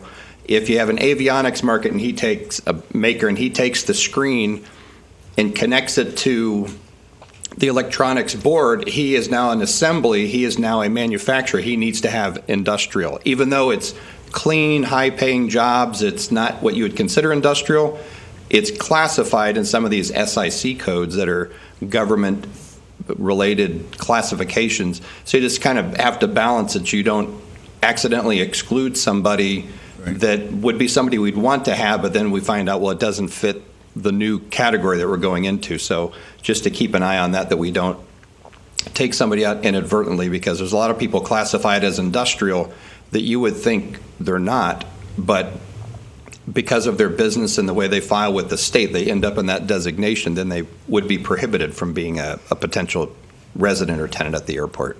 I think probably the only core would be the commercial village core that any of this would really relate to, because the aviation side, we've got the whole north side, we've got actually 43rd Avenue has a lot of different types of businesses on it. Remember, we're not really talking with approving the vote to go ahead with the options that were presented and proceed further. All we're asking the staff and consultant to do is flesh that out a little bit more, come back with some of these discussion items, and then present it at a future date. Right. There will be a time where you will need to make a vote on the specific plan that we're going to actually present. We just haven't got to that point yet. Zoning, all those issues will come up, I think, at a later date. Now, keep in mind that staff typically, and probably the business community, as Commissioner Zork mentioned, would like the most flexibility we can have in the core area and all of the airport area. We might want to talk about an overlay, keep the zoning. I'm just putting it out there. Keep the zoning as it is, but have maybe a architectural standards set by the Airport Commission that when a business comes in, here's the zoning that you have We already have that in place, but the airport has a level of development that we're looking for that would require these particular type of buildings, stucco or concrete block and tile roofs, whatever that we want to put in there, maybe even colors that we'd like to have put in our architectural design. We could do that internally outside the master plan's approval of the general direction that we're going. Mm-hmm. So I think right now we're talking more generalities and not getting too much into SIC codes and things, but we will get to that point, and those things staff will handle once you all give us a general direction that you want to go. Yeah, I think basically what you're looking for is that the commission likes the direction you're going in, so staff and the consultants should continue working in that direction. I think that's what this vote is basically about, pursuing. And it's to help with the question that's going to come back and that's going to say, when we met with planning already, the city planning, is the airport commission on board with what you're doing? Right. So I think that's where we are with this particular. We know Aviation Boulevard, yes, so now we're back here. Do we have any more discussion, or can we take a vote? Now I understand what Dick was saying, and I'm fine. Okay, can I have a vote? All in favor? Aye. Opposed? Okay. Thank you. We'll keep moving on that. All right. So now I'll pass it to Mike Gordon with Sixel for the second part of the presentation. This is also very important, and I realize we've been spending time on discussing those items, but it was important, so thank you. That was the easy part. Now we're getting the difficult part of the meeting. So. Okay, Madam Chair and Board, thank you once again for the opportunity to present. And the data I'm going to go through, as you look at the data today, every quarter airlines are required to report their traffic, not just a nonstop, but where they're going from. So I'll talk about O&D today. That's origin, destination. It's not just origin, it's origin and destination, so it's the round trip. Airlines on a monthly basis report traffic to the local airport. So they have the load factor, but every quarter they report traffic beyond, so it shows average fares and passengers on that quarterly basis. So that way you get kind of the noise taken out of it. It's going to show you that quarter as well as the annual. So the data today is based on a full year of reporting for the traffic coming in and out of this area. So it was based on year ended first quarter 2014. So there is a lag. It takes basically almost 6 months to get the data from the carriers, and at that point, the government releases it for analysis. So as we go through the data today, okay, the true markets based upon, show me what's happening in this catchment area. So when I look at the O&D and we look at the data, it's based upon the tri-county, three-county area, and we'll show you the information of the exact area itself. But as mentioned, that we'll talk about the top 100 markets in the O&D, which is origin destination, and then basically this comes from the government and is based on domestic data. There is international, but we're actually concentrating on the domestic data for this exercise. So right here it shows in the red circle is where we're pulling from and looking at the ticketing information, and this information comes from different reporting airline structures, ARC, Airline Reporting Corporation, IATA, and things like that. So it looks at here the three counties, and then the fact that domestic, when you look at domestic, the traffic right now, 0% is using Vero Beach because there is no service. So naturally 100% of your traffic leaks. And right now, it's almost evenly split. Right now, as I go into it, the traffic, you've got about just over 2,800 passengers per day each way. Their average they're paying about $200 each way, and that's net of taxes. So that is actually what the airline is actually realizing from a given customer, $202 one way in and out of this area, which is a very, very high fare. You got a lot of communities that have very low fares. This is a very high-end, they're paying higher fares because they're going to different destinations than some of the traffic. That data is coming from where again, Mike? The reporting from where? It's basically, it comes off of the airlines that report, but then we capture it from the government, the DOT, as well as ARC, Airline Reporting Corporation, and IATA. which is International Air Transportation Association. Oh, okay. So, and you're estimating for some of the low-cost carriers. You're adding in what you know from what's reported, and then you're adding what you estimate from low-cost carriers for the same catchment area. I guess. Correct. Okay. Correct. And what you have here, as mentioned, it's about evenly split. They're using Orlando to the north and West Palm Beach to the south. Yes. Mike, why isn't Melbourne into this? Melbourne actually is. Now, we're showing that right now, the top airports that leak, actually capture the Vero Beach traffic. Orlando gets 35% of that traffic. West Palm Beach gets 34%. Melbourne only gets 8%. 8? Only 8% of this traffic. They actually realize 228 per day each way from this area. Orlando's getting 1,000. West Palm Beach is getting 979, and then Melbourne's 228. Again, that's each way, departing Melbourne and arriving Melbourne, coming to that area that I mentioned on the map, that little red circle. And what happens, the reason it leaks certain areas, Melbourne's limited. There's only 2 markets that have nonstop service out of Melbourne. You can fly to Charlotte, or you can fly to Atlanta, and there's only a handful of flights. There's maybe 3 or 4 flights to Charlotte and 4 or 5 flights to Atlanta. And at that point, even Melbourne having air service, more than half their traffic leaks to Orlando because of frequency, because of fare structures, and because of capacity. Melbourne is actually constrained, not unlike Daytona Beach, even West Palm Beach. West Palm Beach has dozens and dozens of flights per day, so their traffic leaks down to Miami. The customer will drive a certain distance based upon their length of haul. So how much of Melbourne's traffic comes from the Vero Beach catchment area? Is that the 8%, or was that a higher number? Melbourne is realizing about 20% of their traffic comes out of this catchment 20%, area. okay. Right. But when you look at this catchment area, only 8% of this area uses Melbourne for their travel needs. But it goes back. It's just 2 different ways of looking at it. Okay. Yeah, it goes back that what you have in Melbourne, there is demand, but more than half their traffic leaks and uses Orlando International. Daytona Beach is even worse. It's just because there's a lack of capacity. And like last week, Daytona Beach, over this past week, they've carried thousands of customers more than normal because of that special event, Daytona 500. It's all based on peaks and valleys. That's why airlines report on quarterly, so you take out all that noise. So by looking at the quarter data and then looking at the yearly annual, Melbourne, basically, you've got over 2 million customers each way flying in and out of, the Vero Beach area on an annual basis, which breaks down to 2,833 per day each way. And then when you look at international, which is brought up, when it comes down to international traffic, Miami actually benefits here because Miami having a number of high long-haul nonstop opportunities, so the customer will drive further when they're flying nonstop, especially when it's international traffic. They're not, because it's only 1 trip per day usually going overseas, they don't want to misconnect. So they will drive much further when it comes to international. I have a question. Yes. Is this circle geographically accurate? It's based, it would be, if you were to go out and look at exactly, you'd have some jags up and down, but it's basically that area with some a little noise that would fall outside. Does it include all of Indian River County? Because it doesn't on the circle. What do you look? The circle.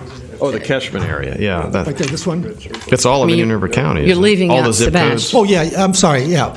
We're looking at the core, so it's all of Indian River County. It Yes, is. yes, Okay. I'm sorry.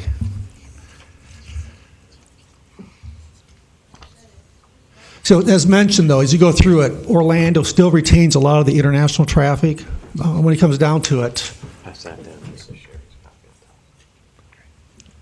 Just give you an idea, when it comes down to international traffic, Miami realizes 29%, Orlando 29.2% of the total customers that travel international. I had mentioned before, over 2,800 per day each way. International, there's 381 each day to and from the Vero Beach area.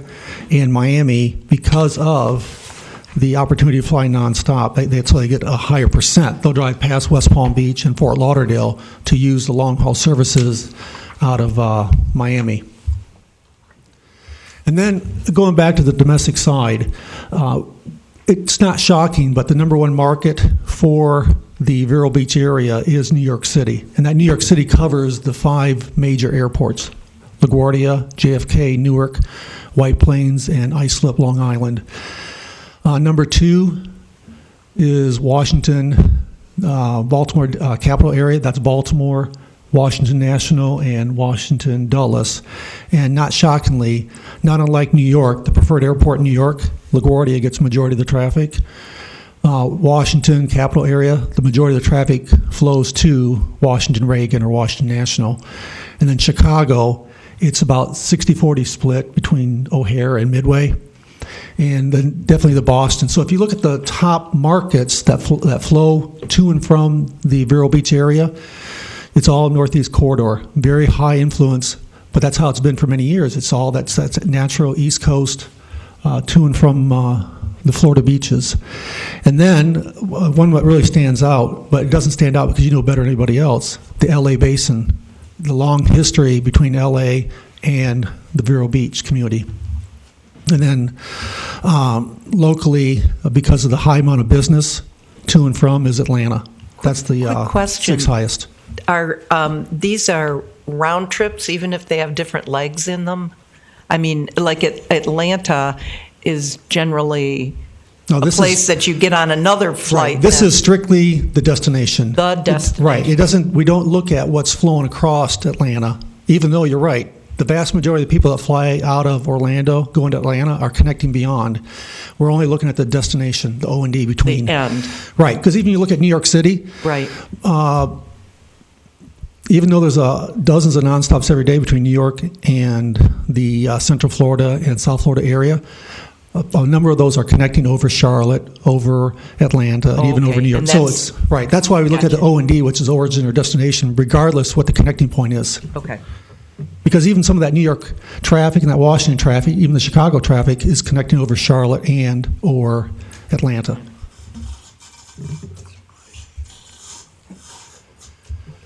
So this breaks down, like you had mentioned about the county. You brought up the different counties. This just breaks down more defined of what percent's coming out of each given county.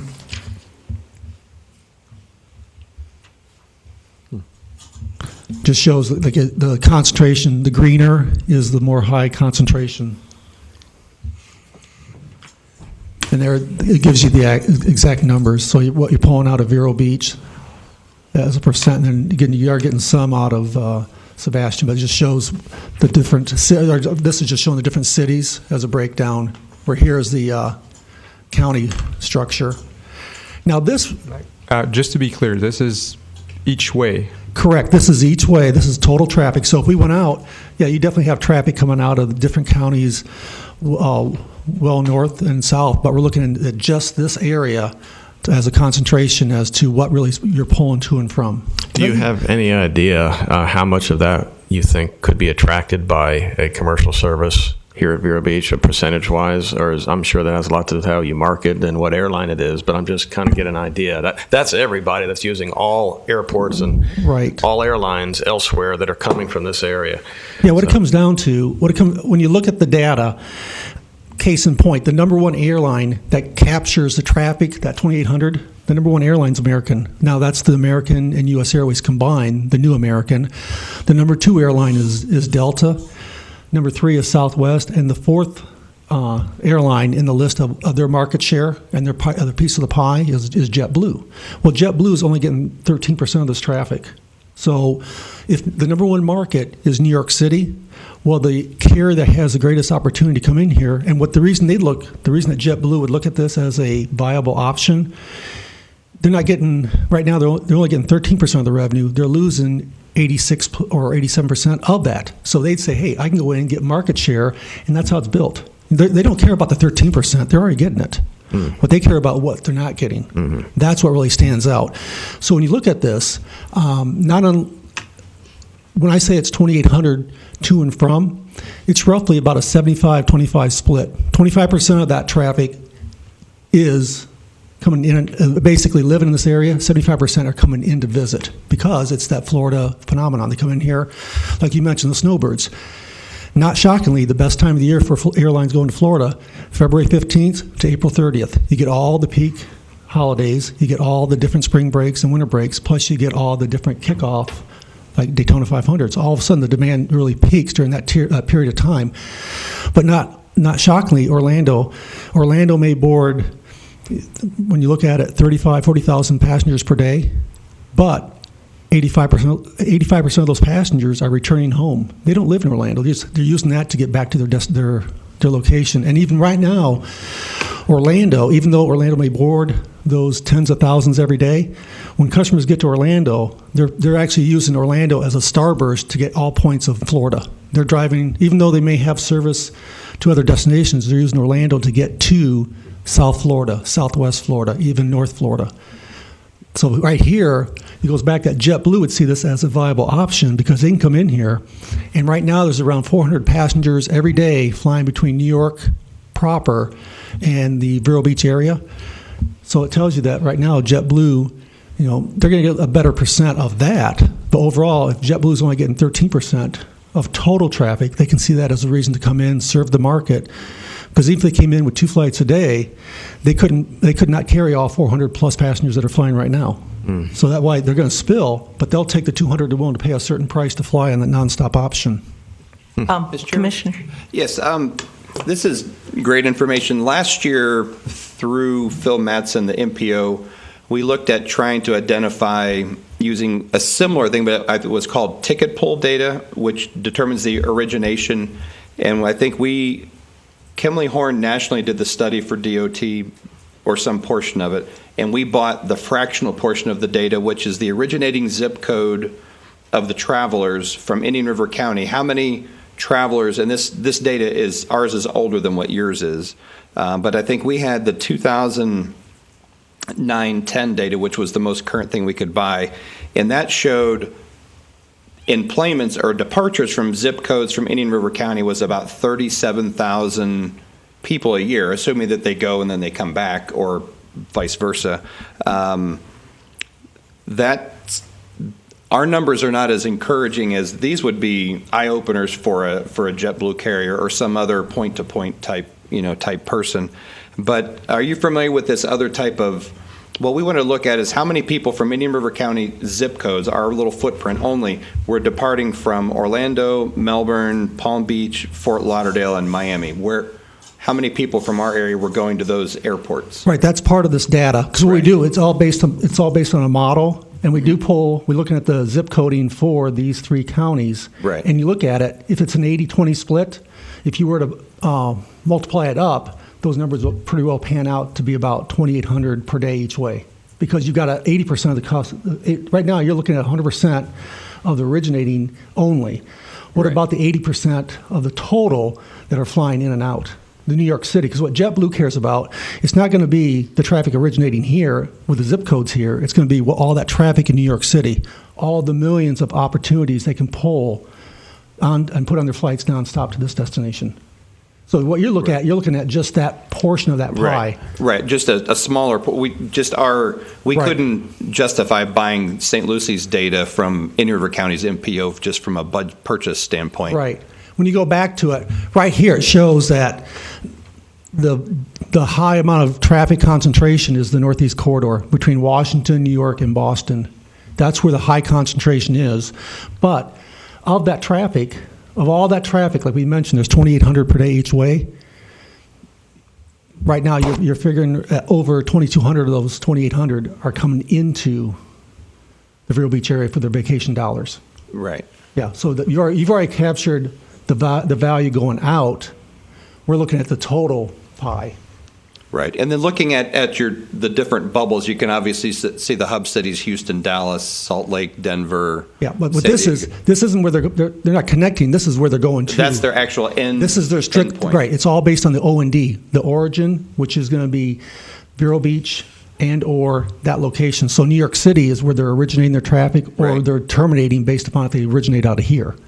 We don't care where they're connecting. We do care when it comes down to a specific airline, but for this exercise, we're looking at total revenues. Show me the total revenues and where these customers are flying to and from, just from origin to destination. Could that information be shared back to the MPO to Phil's kind of like the gatekeeper of these statistical things, and I think it would add, it's more current than the information that we bought.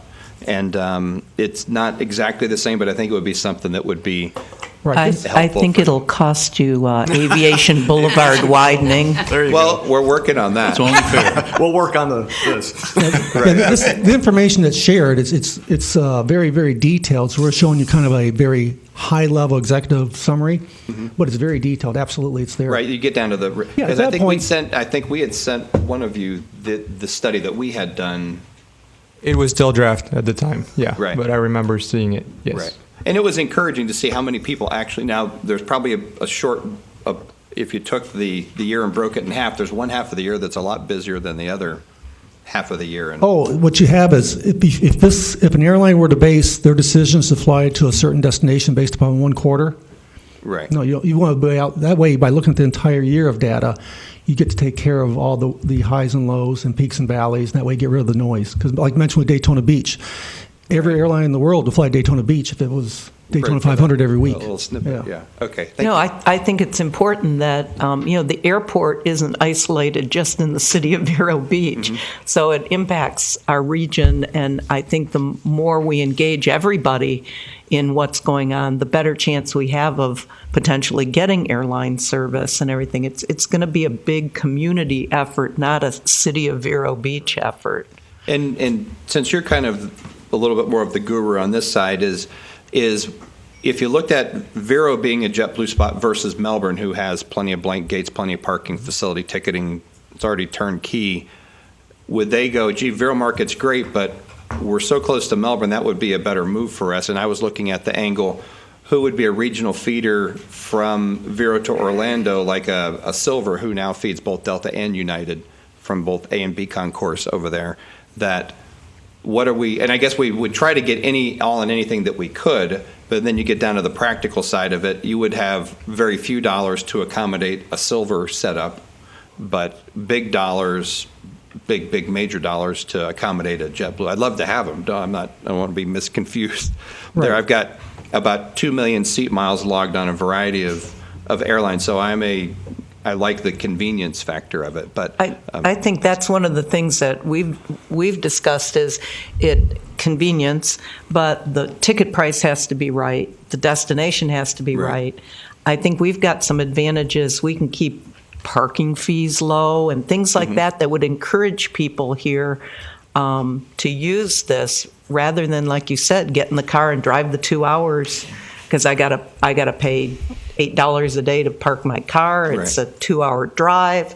But if I'm saving $200 a person off my ticket price, guess what? I'm going to drive to Orlando. We have a big community of what I call weekly commuters, and I know Carol Jean probably knows a lot of those, that they go over the night before, check into the Hyatt at the hotel because they have a 6:50 a.m. flight and they don't want to deal with that part of it, and they just do it every week, year round. And there's a lot of those folks. Yeah, and what you bring up, look at that lost revenue just in that hotel night. Oh, sure. That money for that vacation dollar could be spent here because all too often when the customer is flying into, and they'll use Orlando, they fly into Orlando International, by the time they get their car and they get the luggage and they're on the road, they're going to stop for dinner, they're going to stop for lunch. So all of a sudden, they could be here spending those dollars quicker, and they'll actually stay longer. And actually, a study was done.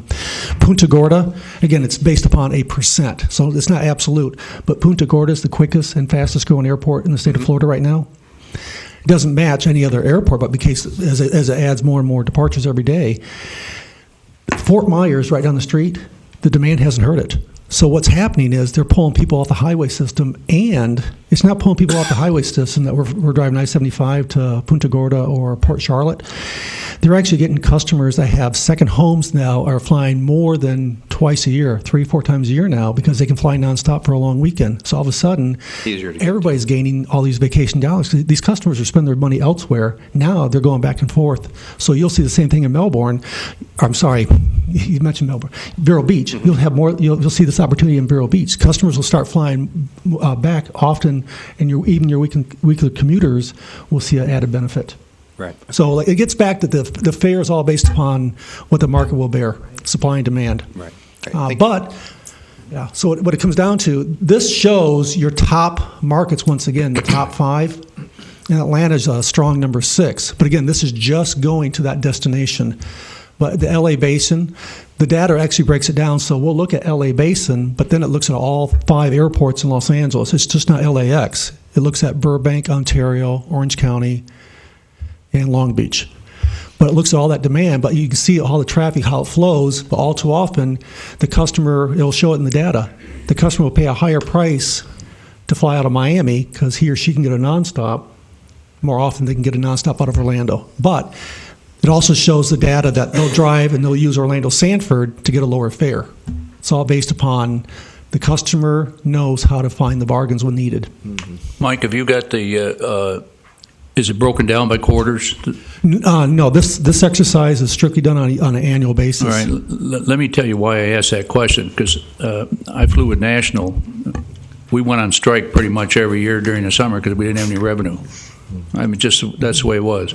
And what I'd like to see is quarterly, because I would suggest that probably the revenue, maybe 60-70% of the revenue on an annual basis will be the fourth quarter of one year and the first quarter of the next year, because they're going back and forth to the New England or the Northeast corridor up in there. Yeah, what's happening is it's over the past couple of decades, Florida has become more of a year-round destination. And what happens, even though you do get the peak times between February and April, you still have your Thanksgiving kickoff, you still have your late December. Right, that's the fourth quarter. Christmas, Hanukkah, holidays. As the first quarter starts, there's a little January lull, but once you have the MLK holiday, then you kick off a very good demand. But what airlines do is they mix and match. So airlines will pull down capacity as April 30th comes around. They'll pull capacity out of Florida, and they put it on the east-west long-haul markets for the summer months. But you still have a sizable amount of capacity. But we can show that. We have the quarterly numbers for capacity. We have the quarterly numbers for total revenues. Because what I see is going to happen is that they may run, I don't know who the carrier is going to be. If it's JetBlue, they're probably going to run an A320 or something on the fourth quarter, and then during the summer they may go to something smaller. Well, and that maybe way decrease the frequency of flights as right. well. What you'll have is they'll beef up service, and without a doubt, during the peakest times, you fly more service on a Thursday, Friday, Sunday, Monday schedule than you do Tuesday, Wednesday. Mm-hmm. You know, that's how it is. Just the best revenue of the week is all too often Thursdays and Fridays. So the airlines aren't opposed to looking at it from that perspective, that if we have a slower summer, they would just reduce their number of flights or whatever. Right. And they recognize that, and that's not a problem. Correct, because what you bring up, JetBlue would look at this market as they'd put their 100-seat jet on it, their ERJ. From our point of view, the reason you want to know that is for facilities. Right. Yeah, because it comes down to when you look at Orlando, if you even look at Fort Myers, the best time for Fort Myers traffic is March between Boston and Fort Myers because of the Red Sox. Mm-hmm. But you take April, all of a sudden demand goes down. But guess what? The airlines realize it, so more and more airlines flying nonstop out of the Northeast to Fort Myers to take advantage of that Boston demand. Not unlike New York, when they come down to their training facilities over in Tampa, the demand picks up for that late February, early April period. But on an annual basis, you'll still see frequency. It's just that they'll gauge it differently. They'll up-gauge it as needed. But here, we talked about that. Based upon limitations, you're looking at 100-seat aircraft, the ERJ for JetBlue. But it also, the other opportunities are Delta over Atlanta, the new American over Charlotte. These are the three that stand out. But like the gentleman brought up, there is opportunity for the likes of Silver. Silver can connect Florida because they want to be Florida's carrier within Florida. So there's opportunity to just not Orlando, but other opportunities within Florida itself. But the ones that stand out, the top three that we see as great opportunity, JetBlue via JFK, the new American over Charlotte, and Delta over Atlanta. And then this just goes back, just give you a comparison. Now bear in mind, the numbers I show up there, Dayton at the top, all the way down to Myrtle Beach at the bottom, and I'll give you a test on airport codes.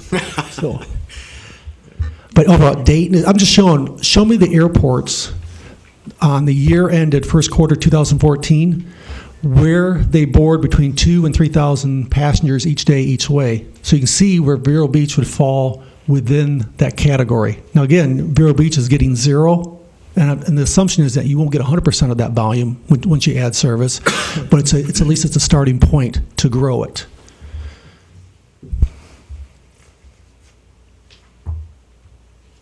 Absolutely. I think it's important to understand that we're not saying 2,400 people are going to fly out of Vero on a daily basis. Yeah, we're just giving you a gauge, because bear in mind, when you look at, as mentioned in Florida, there's no Florida airport that gets more than 50% of their volume locally. Miami's close. Tampa's close because of the business component. But most of the airports in Florida, the majority of their traffic is inbound. And that's the same thing we'd see here at Vero Beach. The majority of the traffic will be inbound because it's a destination. People are coming down here because of the resorts, the hotels, and naturally the location. So any questions beyond what we've gone through? What would be a reasonable percentage of that, do you think? 10% that we could capture?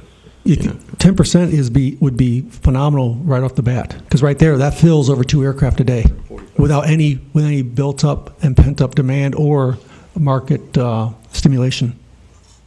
So without a doubt, that's why it's a good story to take to an airline. So that we've talked about the idea is sit down and talk to a couple airlines and present the case, because it's not just to say it's a destination, but to show an airline what you're getting. They already know what they're getting. They don't know what they're not getting. Airlines don't really take time to look at what they're not getting. They'll look at the data in front of them, like you mentioned, but they don't know what they're not getting. So JetBlue knows they're getting 100% of their volume, but they don't realize you're not getting 87% somewhere. Someone else is getting that traffic. So that's why it's good to show the story, not unlike American. As American looks to expand their merger, they're going to look at different options to expand Charlotte. This might be one way to plug it in. Someone mentioned JetBlue. JetBlue just announced that in next February they're going to start service to Daytona Beach. Well, Daytona's been working for JetBlue service for, basically 15 years. So they're finally going to get it next February. So what happens is, because Daytona gets it, that doesn't bode well for Melbourne. Yeah. Because Melbourne and Daytona fight for customers, but all too often they both lose to Orlando International.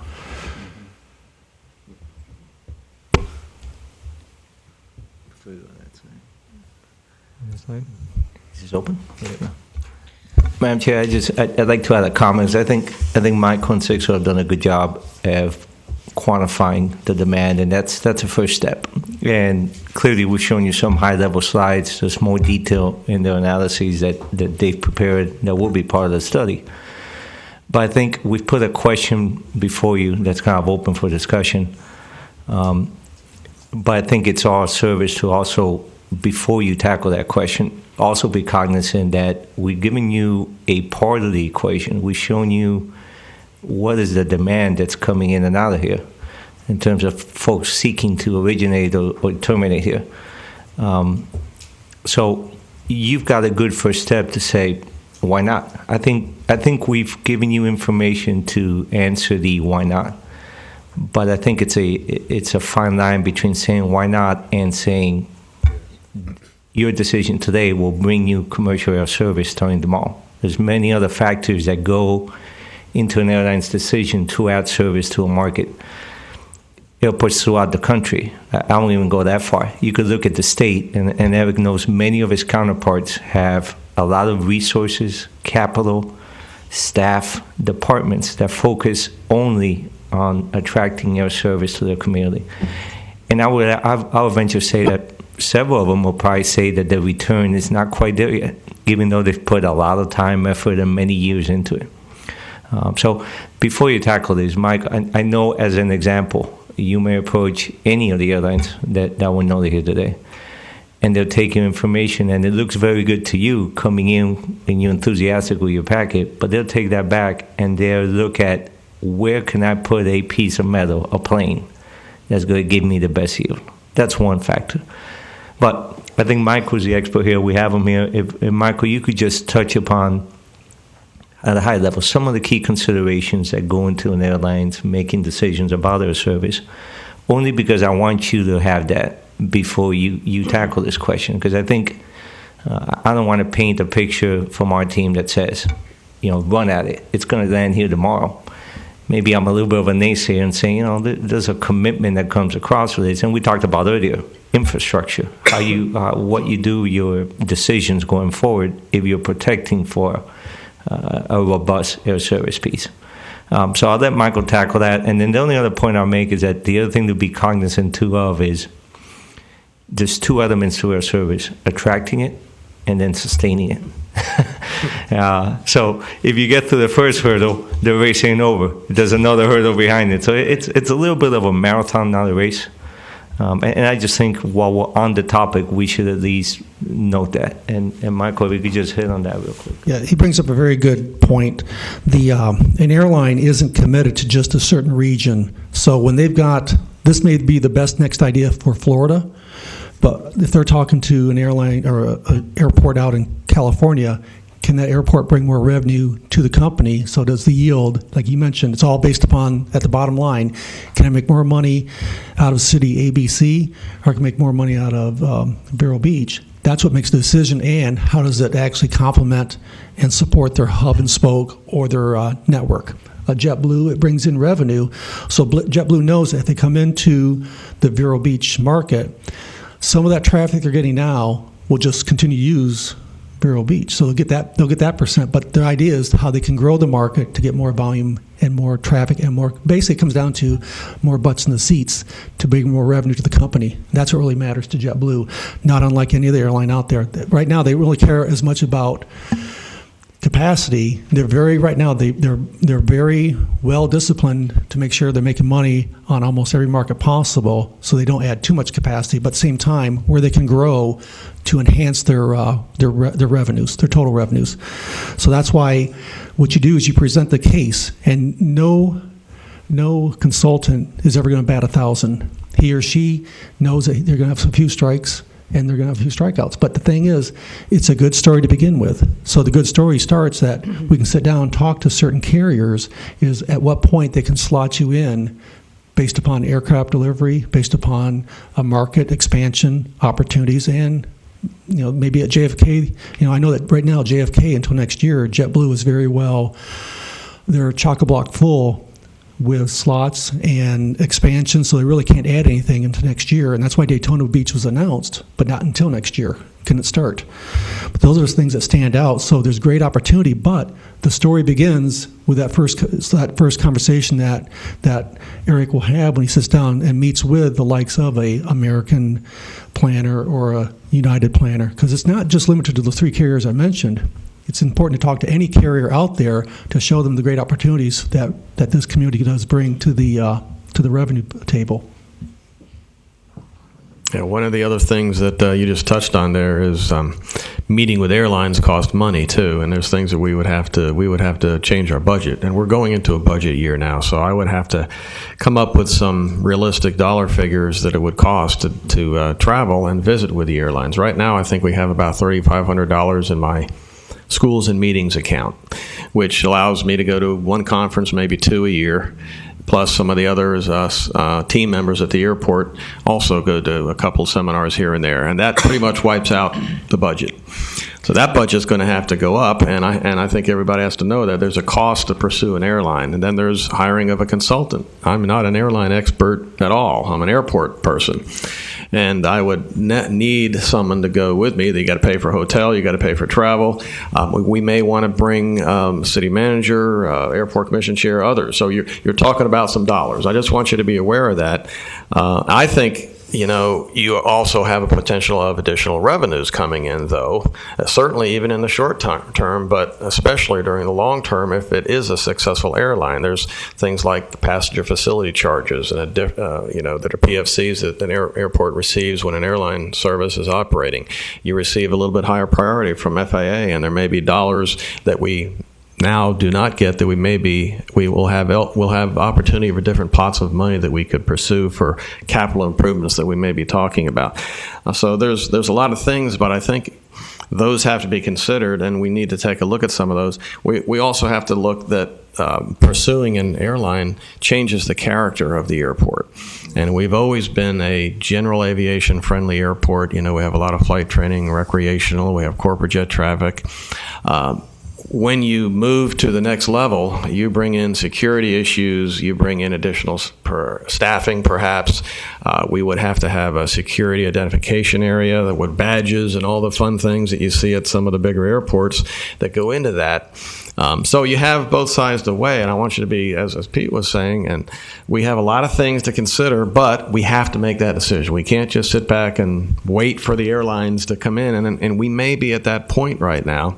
It's been, about 19 years since we've had airline service here at Vero Beach. We had American Eagle flying to, of all places, Miami, thinking that people would be happy to fly down to a major hub and then go everywhere else, and some were, but the majority of people, especially flying a shorts 360, were not too happy with that.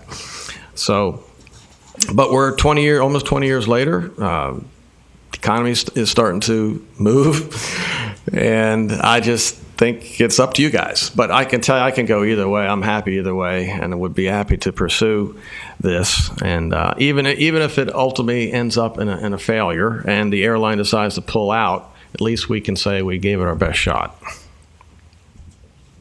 I was encouraged by the numbers. That was really surprising to me. How supportive is the FAA in terms of grant money when you have to start building your infrastructure because an airline's interested in coming in? I mean, are they supportive of this whole idea? Generally speaking, yes, because airport after airport are very constrained. Now, there are exceptions, naturally, but there's a lot of constraint, and they want to see how they can, in a sense, have a reliever airport. Take traffic off of a certain major market and go to the mid-size or small communities. As well as the other thing that stands out that we haven't talked about is looking at writing they call it a SCASD. It's a Small Community Air Service Development. It's a way to get money from the government to help offset the startup cost, to help improve upon your airport facilities. And those are things that can be done this year. And it doesn't mean you write it, you receive it. But later this summer is when the government will start accepting, the DOT will start accepting these requests. And this is one thing that Vero Beach could sit down and look at doing. And then I've talked to Remy about it, is there is opportunity to show them what's needed based upon a hold area, based upon a parking area, or based upon marketing dollars. You actually can get, at times, the government will give you marketing dollars to go out there and try to secure and get an airline to start service. So those are the things that can and we will work on to move forward. Yeah, and the other thing is, just because it's in a budget doesn't mean it will all get spent. I mean, at any time, if you're going through the process and you go to one airline or maybe two airlines and get a couple of thumbs down and you start to learn things through the process, you might just pull the plug at that point and say, hey, we've done all we can. And the other thing is I'm pretty frugal as it is. We would not pursue a big major terminal development or anything quickly until we did have a few years behind us, and I think you all have heard that before, what I said. We've got plans for the northwest corner and things that we might want to eventually get to if it works. But in the meantime, we already have a terminal building. We have an Avis lease, as a matter of fact. The rental car companies already, I don't know if they heard something or what, Mike, but they're very interested in getting a rental facility, and that lease will be on the city council meeting next week. So we've got interest. I don't know. The economy is definitely showing some interest, and there doesn't seem to be much other. We just have to decide which direction we're going to go. And We've like to hear from come you. this far with this discussion. Is there a way to put together like a timeline with associated costs of what we would need to do so that we could look at that and know exactly where we're going with this? I know I, for one, am really interested in pursuing it, but, a consultant to carry it forward, how do you get to the airlines? How, is there some sort of like a timeline monetary thing that we could look at so that we know what we would be dealing with? There is, and I've worked and talked with Remy, putting some numbers together, is just seeing what, like, the the writing of a SCAS, the attendance at going to an airline headquarters meeting, because just because you may want a meeting doesn't mean the airline's going to accept it. Right. Or going to different airline conferences 2 or 3 times a year. You got the likes of a Jump Start, June 1st in Seattle. 3 weeks ago was Routes Americas. It's an annual. It was held in Denver. Next year it's going to be held in San Juan. But what happens at these conferences is you got almost every airline in the world will come to the event. So the airports go up, and basically, for lack of a better term, it's speed dating. My thing is, I'm working to introduce my client. Case in point would be Eric in the Vero Beach community, to introduce him to the likes of JetBlue, and I'm trying to show them the best reason why this is their next best idea, but I can't compete against the market on the West Coast that they may have some guaranteed revenues, or the likes of North Dakota. North Dakota is the fastest growing state in the country for air service.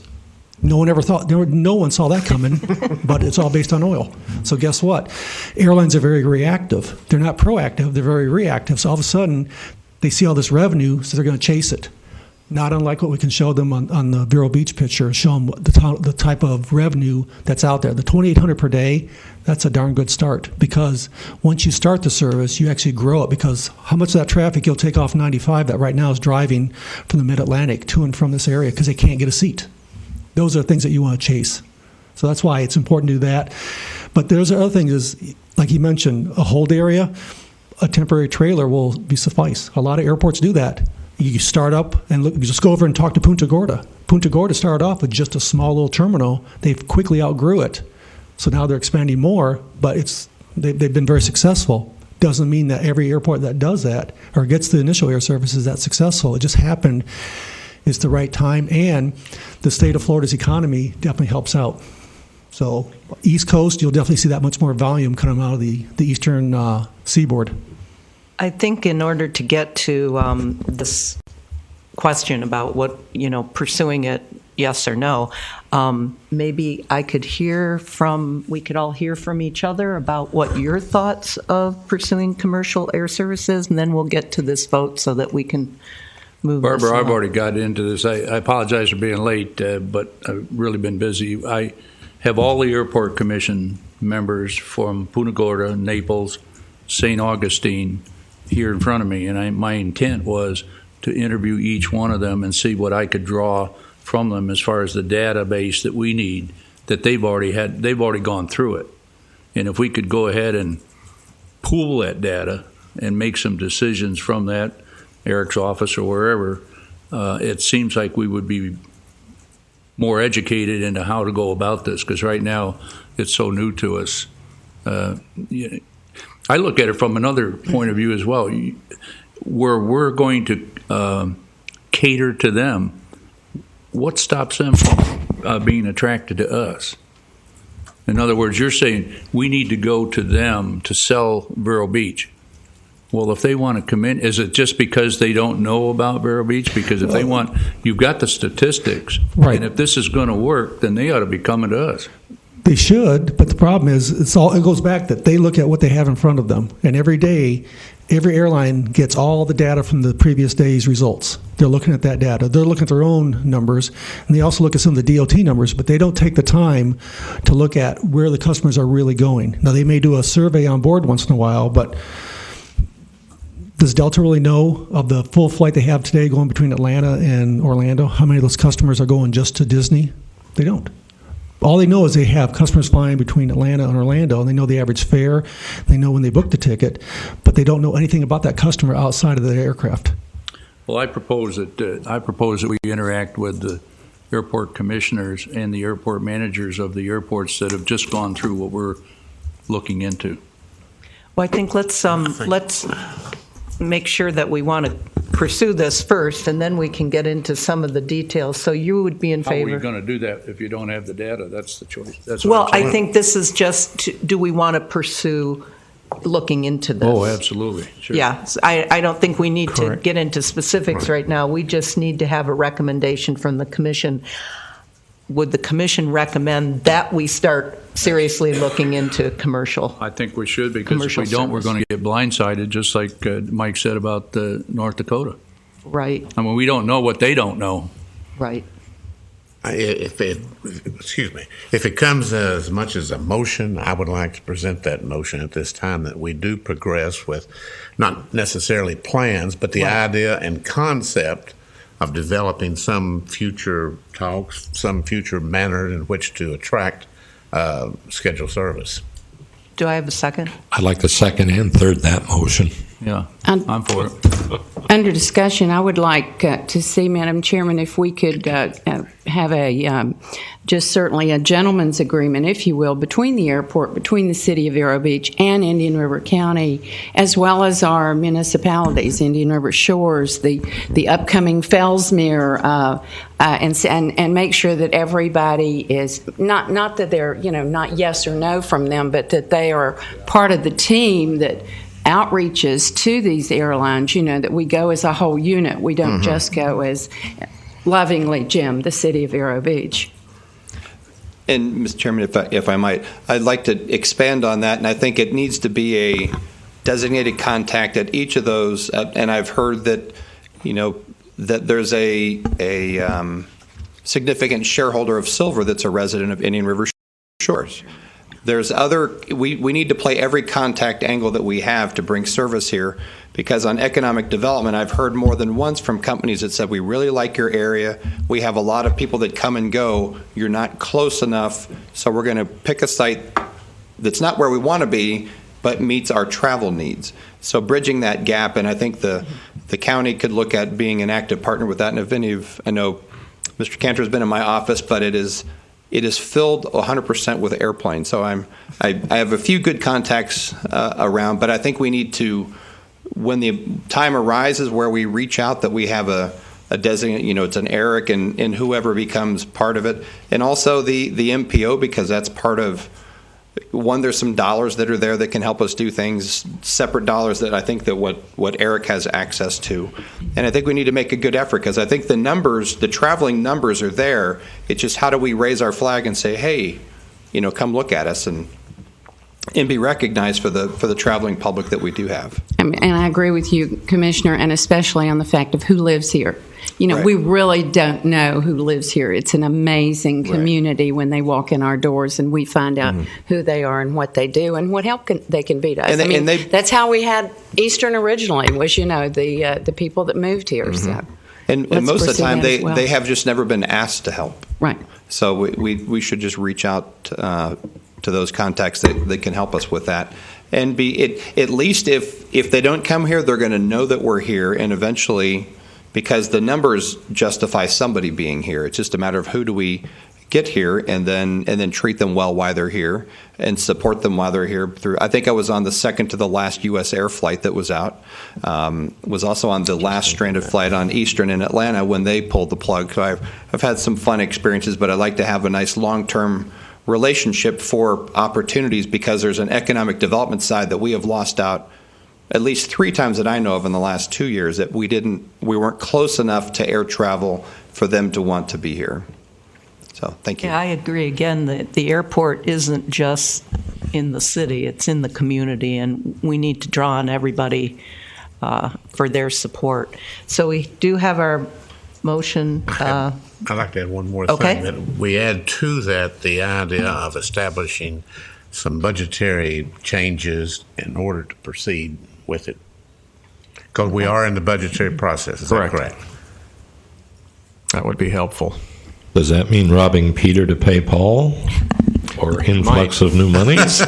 Might, but that's one of the things we might have to consider for a few years, is where to get the funding. And I'll certainly take a close look at the budget, and then as I present that to the city manager and the finance director, we'll see where we can hopefully find some funds. But I have to say, the airport is doing well. I mean, we do have a surplus every year, and we had a surplus last year. We certainly don't want to delay capital improvement projects if we can avoid it. But we are going through the master plan right now, so some of them are actually being delayed anyway while we wait through this process, and then we'll have a new list of projects and proceed from there. The ones that we have right now, we pretty much have budgeted for the next 5 years, and we have a good plan.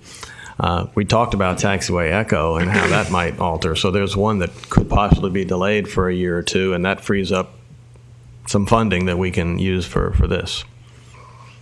Yeah, I think if we vote to move forward, that really one of the first things would be to see that timeline money association so that we kind of know where to take it. Eric knows what to look at. We know what we can and can't do. I'm willing to give up my commission salary, but I don't know if I would go that far myself. And, That's more for me now, right?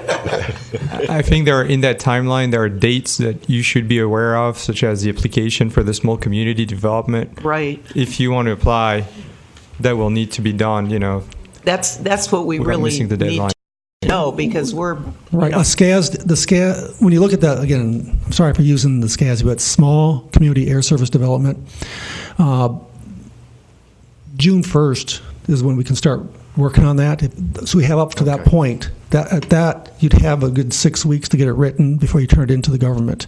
And then it takes several months after that to get the answer back. Because even though you, like I mentioned, don't think you're getting a guarantee, not every airport, not every community receives it. But the government does go back, and a lot of airports have actually benefited because of those different grants. And then on top of it, again, I would not go to Jumpstart, which is every airport in the world that's going to be in Seattle for this conference. I would recommend one that, again, I don't have. There are several a year, but right now, April, CIXO has its own small and medium-sized airport conferences. And late April, we've got one going on, and we're going to have probably 45 airports there. But we're also what really is important, we're going to have quite a few airlines there. Now, the thing is, they're going to be domestic airlines that you need to talk to. It's going to be American. It's going to be a JetBlue. So those are things that stand out. But other consulting firms do the same thing. I'm just using that as a gauge, to give you an idea that in a matter of 6 weeks, something like that could happen. Are you how much are you already still on board with this? At what point does your Contract, run out. Well, they're good for the balance of the airport master plan. Oh, okay. So Yes. you're here to help. How far they want to take and then continue my services? Yes. Okay. Do we have a vote? Do we have a comment? I have a question on the motion, though. You had added to your motion, is that correct? Yes. Okay, and I need a second to the added to the motion, addition. and I second the addition that Art mentioned. add the budgetary. Okay, thank you. Can you read it back for us? Good luck. To me. Okay, the motion was to progress. Let me make sure. Yeah. With the idea and concept to attract a scheduled service, and then also to add that budgetary changes in order to proceed with it. That's basically what the motion is. Do I have all in favor? Aye. Opposed? Okay. That's good. Looks like I got some work cut out for me here. You want to go to Seattle? Thank God we have Todd Shear at the airport to keep track of things. Yeah, and again, I think that getting that timeline is probably critical for us, so we know that what we have to do, and we can be prepared for it. And that'll help Eric with his budgeting then and everything. So where is the conference that you're hosting at the end of April? Bora Bora, isn't it? I think. Close. It's San Luis Obispo, California. So you're north of LA, south of San Francisco. Okay. No snow is expected. Good motorcycling country. I'd like to make a comment. Yeah. Has anyone done a study, has anyone at the St. Lucie County, which is an international airport, pursued airline service? And if so, what was their results? That's Is this a gentleman from St. Lucie? We know you're an international airport. I don't know of any. Yes, please. And I have. I just feel that market is very similar, and that him? in distance and. Good morning, Madam Chair. I'm John Wytrack from St. Lucie County International. I'm the airport manager down there. And Eric invited me this morning just to kind of sit in and offer anything I can, I guess, to your guys' decision. Best I can. What's the specific question? Have we ever done a project like this? Yeah, are you pursuing commercial air service? Like every airport in the state, it is something that we've looked into. As you said, we are international. That's one of the benefits we have. We also have the tower. We have the space. I will say, when I was hired 2 years ago, it's on the top of our list to pursue. That's where we are. But you haven't taken an active... We're doing a business plan, not part of a master plan, but we're doing a separate business plan right now. I'll be inviting Eric to that. That's going to be presented April 7th to our board. And it is a component of that, commercial air service, along with many other things, just like your master plan and business plan. But yeah, it's definitely, in our Treasure Coast region, there's 3 of us. There's us, Stewart, and you guys. I think Vero Beach and St. Lucie County are in the same boat. I think Stewart's a little bit different as far as commercial air service, but best way I could put it is we're very similar to you. Can I put you on a hot spot? And you already have. Aren't you pursuing more the Caribbean area as a well, naturally air service, if I will, and where we're going to try to stay domestic rather than international? Could we maybe work a partnership out that way, where you go in one direction, we go in another, and don't compete? I think that's a fantastic avenue to pursue. Like you said, we do have customs. In the past, right before the recession, there was, from what I hear, it was before my time, but very serious talks between us and a Caribbean carrier. So yeah, it's, just like you guys, everything's on our table. We don't write anything off. We're not self-sufficient yet, so we're working towards that. So everything is an option for us, same way it is for you guys. So yeah, you've got a lot of heavy equipment repair facilities down there that we do not have up here, but we've got a flight training facility that's second to none compared to Aviator. I guess you'd call it that way. Yeah. You guys definitely have fantastic facilities. That nobody can argue that. So you and Eric could work out a situation where they would primarily be involved with the Caribbean and international, where we could go ahead with the domestic for the Tri-County area. That would be an option. Yeah, John and I will definitely work. The staff usually works pretty good together. It's when we get to the elected officials and on up above that sometimes things go awry. We hope that it will go well, and we certainly would like to work together with St. Lucie County. Yeah. It's everything's a possibility, but it's not that our airport is written off commercial service. We're looking into it the same way you guys are. And I don't have an airport commission. I report directly to the Board of County Commissioners, and that it's definitely something that we're all interested in. So just to answer your question honestly, yeah, we are. Yes, sir. I have one question. Since we look at currently around 200,000 takeoff and landings here at our airport, what is a ballpark number for the St. Lucie Airport? We did 158,907 last year. So in essence, you're doing less. In essence, you're doing less than we currently are, correct? We do less. We have a different mix. Just like Stewart has a different mix than Vero and us. Stewart sells, I think Stewart might sell more jet fuel than Vero Beach. I think they do, yeah. So, and they do 70,000 operations. So, every airport's different. Every airport's it's weird. They're always a direct reflection of the community. Mm-hmm. And, our airport has historically been the industrial airport. The maintenance facilities, the as you said, heavy equipment. That's what historically we have been, and as we move forward, first goal is self-sufficient, and once we get there, we can start to look at all of the other options to grow. So, thank you. Yep. Thank you. Yes, ma'am. Thanks, John. Thank you. Remy, how can you work that into your study, a potential partnership, and see how that would work as far as applying it to the master plan? Well, we can certainly do a lot of things. We have this commercial service as part of some of the sustainable actions, which is something the FAA wants us to look at. So under those sustainable actions and under attracting air commercial service, maybe a sub-step of that is assess partnerships with surrounding airports and agreements between communities or anything like that. I mean, I'm not sure what it would entail realistically. I mean, we're still such in a early stage of even looking at it. So I think this is something we could put on the table, and then if and even when we maybe talk to some of the other airlines, things could come up where they would say, do you have customs? And we might be able to say, well, the airport to the south has customs, and maybe you could consider something in there and still work with us on a separate issue. I mean, we'll just have to see how those go. Obviously, the pursuit of airline service to benefit Vero Beach Airport and our catchment area is going to be the primary goal. But why couldn't we listen to see what the airlines say, and where they direct us, maybe where we would fall into some partnerships?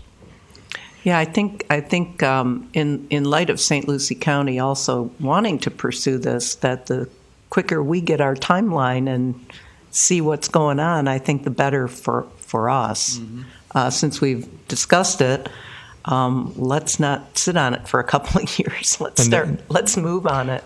And that's why we're looking for this vote of confidence, at least from the commission. Yep, you got it. You got it from us. So I'd say run with it. Great.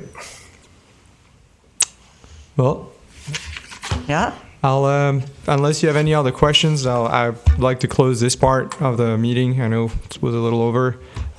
We have a slide about some next steps, which was in the package you received, just to keep you informed. We're still working on that strategic land use and business plan. Essentially, it's incorporating into the plan what we are showing you and what we're hearing with some plans. Development concepts, we are going to be refining those. We're trying to still hear from some of the tenants. And our big next step, maybe sometime end of March, would be to have a public open house meeting where we can start sharing with the entire public, just like we did when we started, where how this has evolved and what it is that we're entertaining for the community at this airport. So that's going to be our next steps over the next 6-8 weeks, I would say. Okay. We're good. Okay. So that's it for us. Yeah, we appreciate it. Thank you. Covered a lot of data. Thank you. Yeah. Is there any old business, Eric? From Sherry again. I don't have it. Well, I do have some reports. I could do that under my matters, too. Okay. The old businesses. What I'm passing out here is information on the SCADSD grant that Mike was talking about that I meant to hand out a little earlier, but you can take it back with you and read about it. That's just one potential source of additional revenue to help us fight the battle. I don't really have anything in particular other than what we've already discussed. So, Eric? On airport directors matters, I'll be very brief. We're already into the lunch hour here. And I don't want to spend a lot of time. We did talk about the GO line. That was on my list, and we talked about that with Commissioner Zork when he was here. On the Walking Tree Brewery, they have received loan funding, and they're moving forward. They closed last week, and so that means they have funding to begin the redevelopment of Building 96, and that's looking good. Still hoping for a fall opening time frame. Oculina Bank is under construction. When you drive by, you can see that. That's going very well. I've got the roof on. They're putting on stucco, and we're still hoping for an April time frame to open on that one. Capital projects are all going very well. We have planning projects going on. We have Taxiway Charlie working toward a design. We're going to split that into 2 years because of funding requirements. So we'll design Taxiway rehabilitation and then do construction in the following year. And we'll talk about more of that as we move forward. The high priority for our legislative priority to Tallahassee is going to be continued state funding for airport development grants. And that's coming from the Florida Airports Council. We had over $300 million approved by the governor 2 years in a row now, and we're going to continue to push for that level of funding for the state. Those help for infrastructure projects that we've been talking about here. Some other little changes, legislative changes that I have that we can go over if you all would like to give me a call. I did want to show you that we were in the Florida Flyer, which is a state publication. Vero Beach Airport was on the cover, so that was really nice to see. It was a good article written by Todd Shear, our assistant director. I thought he did a great job with minor editing by yours truly. And we were also in several places in the Indian River County Chamber annual report. including when John and I were at the NBAA conference. There's a photo of us in here representing regional airports and the Treasure Coast. And, of course, we're in the who's who with a little ad. Some of the advertising dollars go to our advertising here locally, and this is around 30,000, I think, are printed and goes out. Any time a business is showing interest in this area and they are talking about the airport, Helene sends a whole package, including this little publication, and so we work closely with the Chamber on that and continue to do so. And last but not least, Aviation Day. We're working on that right now as we speak. My amazing team over at the airport is putting all that together, and we will be there all day tomorrow. B-17 should be here, but I haven't heard it. But you'll hear it if you're outside when it comes in. It sounds like a bunch of Harley-Davidsons coming in. It's a tremendous-looking airplane. B-17 bomber will be offering rides, and that's 9 to 4 tomorrow. I enjoyed your advertisement on the local radio, Eric. I thought you did a good job. Thank you. So you're all welcome to come out. The weather is could be better, but better, though. The forecast is getting better. Oh, is it? Good. Yeah. That's good to hear. Good. The rain is supposed to not be so bad, and it's supposed to be partly cloudy. Oh, that'll be nice, Yeah. and not too hot. We've been there when it was really cold. There's lots of sun and very little cloud. I'll work on it more tonight. Good job. Any commissioners have any Yeah, comments? I got a couple comments. Okay. I've tried to get the military, the Air National Guard, Army, Navy as possible tenants here, and got slapped down pretty hard because of the funding that's going on in the military, and it's just totally out of the question. Under the BRAC, which is the reduction of the military facilities, they're still trying to get rid of facilities 2 and 3 years ago that they still have not done. So that's not something we can do. A question for Remy that I had: natural gas. You were going to. Was the natural gas going to be able to get to the airport? And if so, what was that date? This is something we need to meet with the city utilities. We haven't met with them. We met with planning, not with utilities on that yet. Okay. But this is something that will be continued to be looked at. And it probably will not time in with the water. I know that Ms. Wood was interested in trying to combining the two, but it's just the time frame just won't work on that. Okay, he's covered that. That's all I got. Thank you. Anybody else? I had one other thing. It's on the agenda, and I totally forgot. I know. Sherry reminded me. The annual report, but I'm not going to go over it because we're ready to go. But if you all have any questions on the annual report, it is online, and I think it all came out via email. And if you need a hard copy, either Sherry or myself can provide that. But we did very well. We had surplus, and I put that out to all the city council members, and it was approved at one of the council meetings with all the other commissions' annual reports. And so just wanted to point your eyes to that so you can take a look at it and read it. If you have any questions, please give us a call at the airport office. Thanks, Sherry. Surplus. Do we Yes. need to come up with a date for the next Oh, yes, meeting? we do. Yeah, it's not on there, is it? Next meeting. Does everybody have their calendars? We can maybe take a look at when they have the next meeting. We didn't do an annual schedule this year, did we? We had started that process to get all the. And then You it changed usually all the do, time. and- Keep changing it anyway, so I know. That's why do Tammy one kind of in suggested May. that you not schedule a next Yeah. meeting until you Okay. have something. Doesn't work because as it good as always we'd like it to changes. work. Okay. Yeah, if everybody's fine with that. Should we even set a date then today, or It's just every time you set a date, Yeah. the date It seems to changes. change. So it I was think a lot will- suggested that when something Yeah. comes up or. I think a lot will depend on the master plan where True. we need to get together on that again.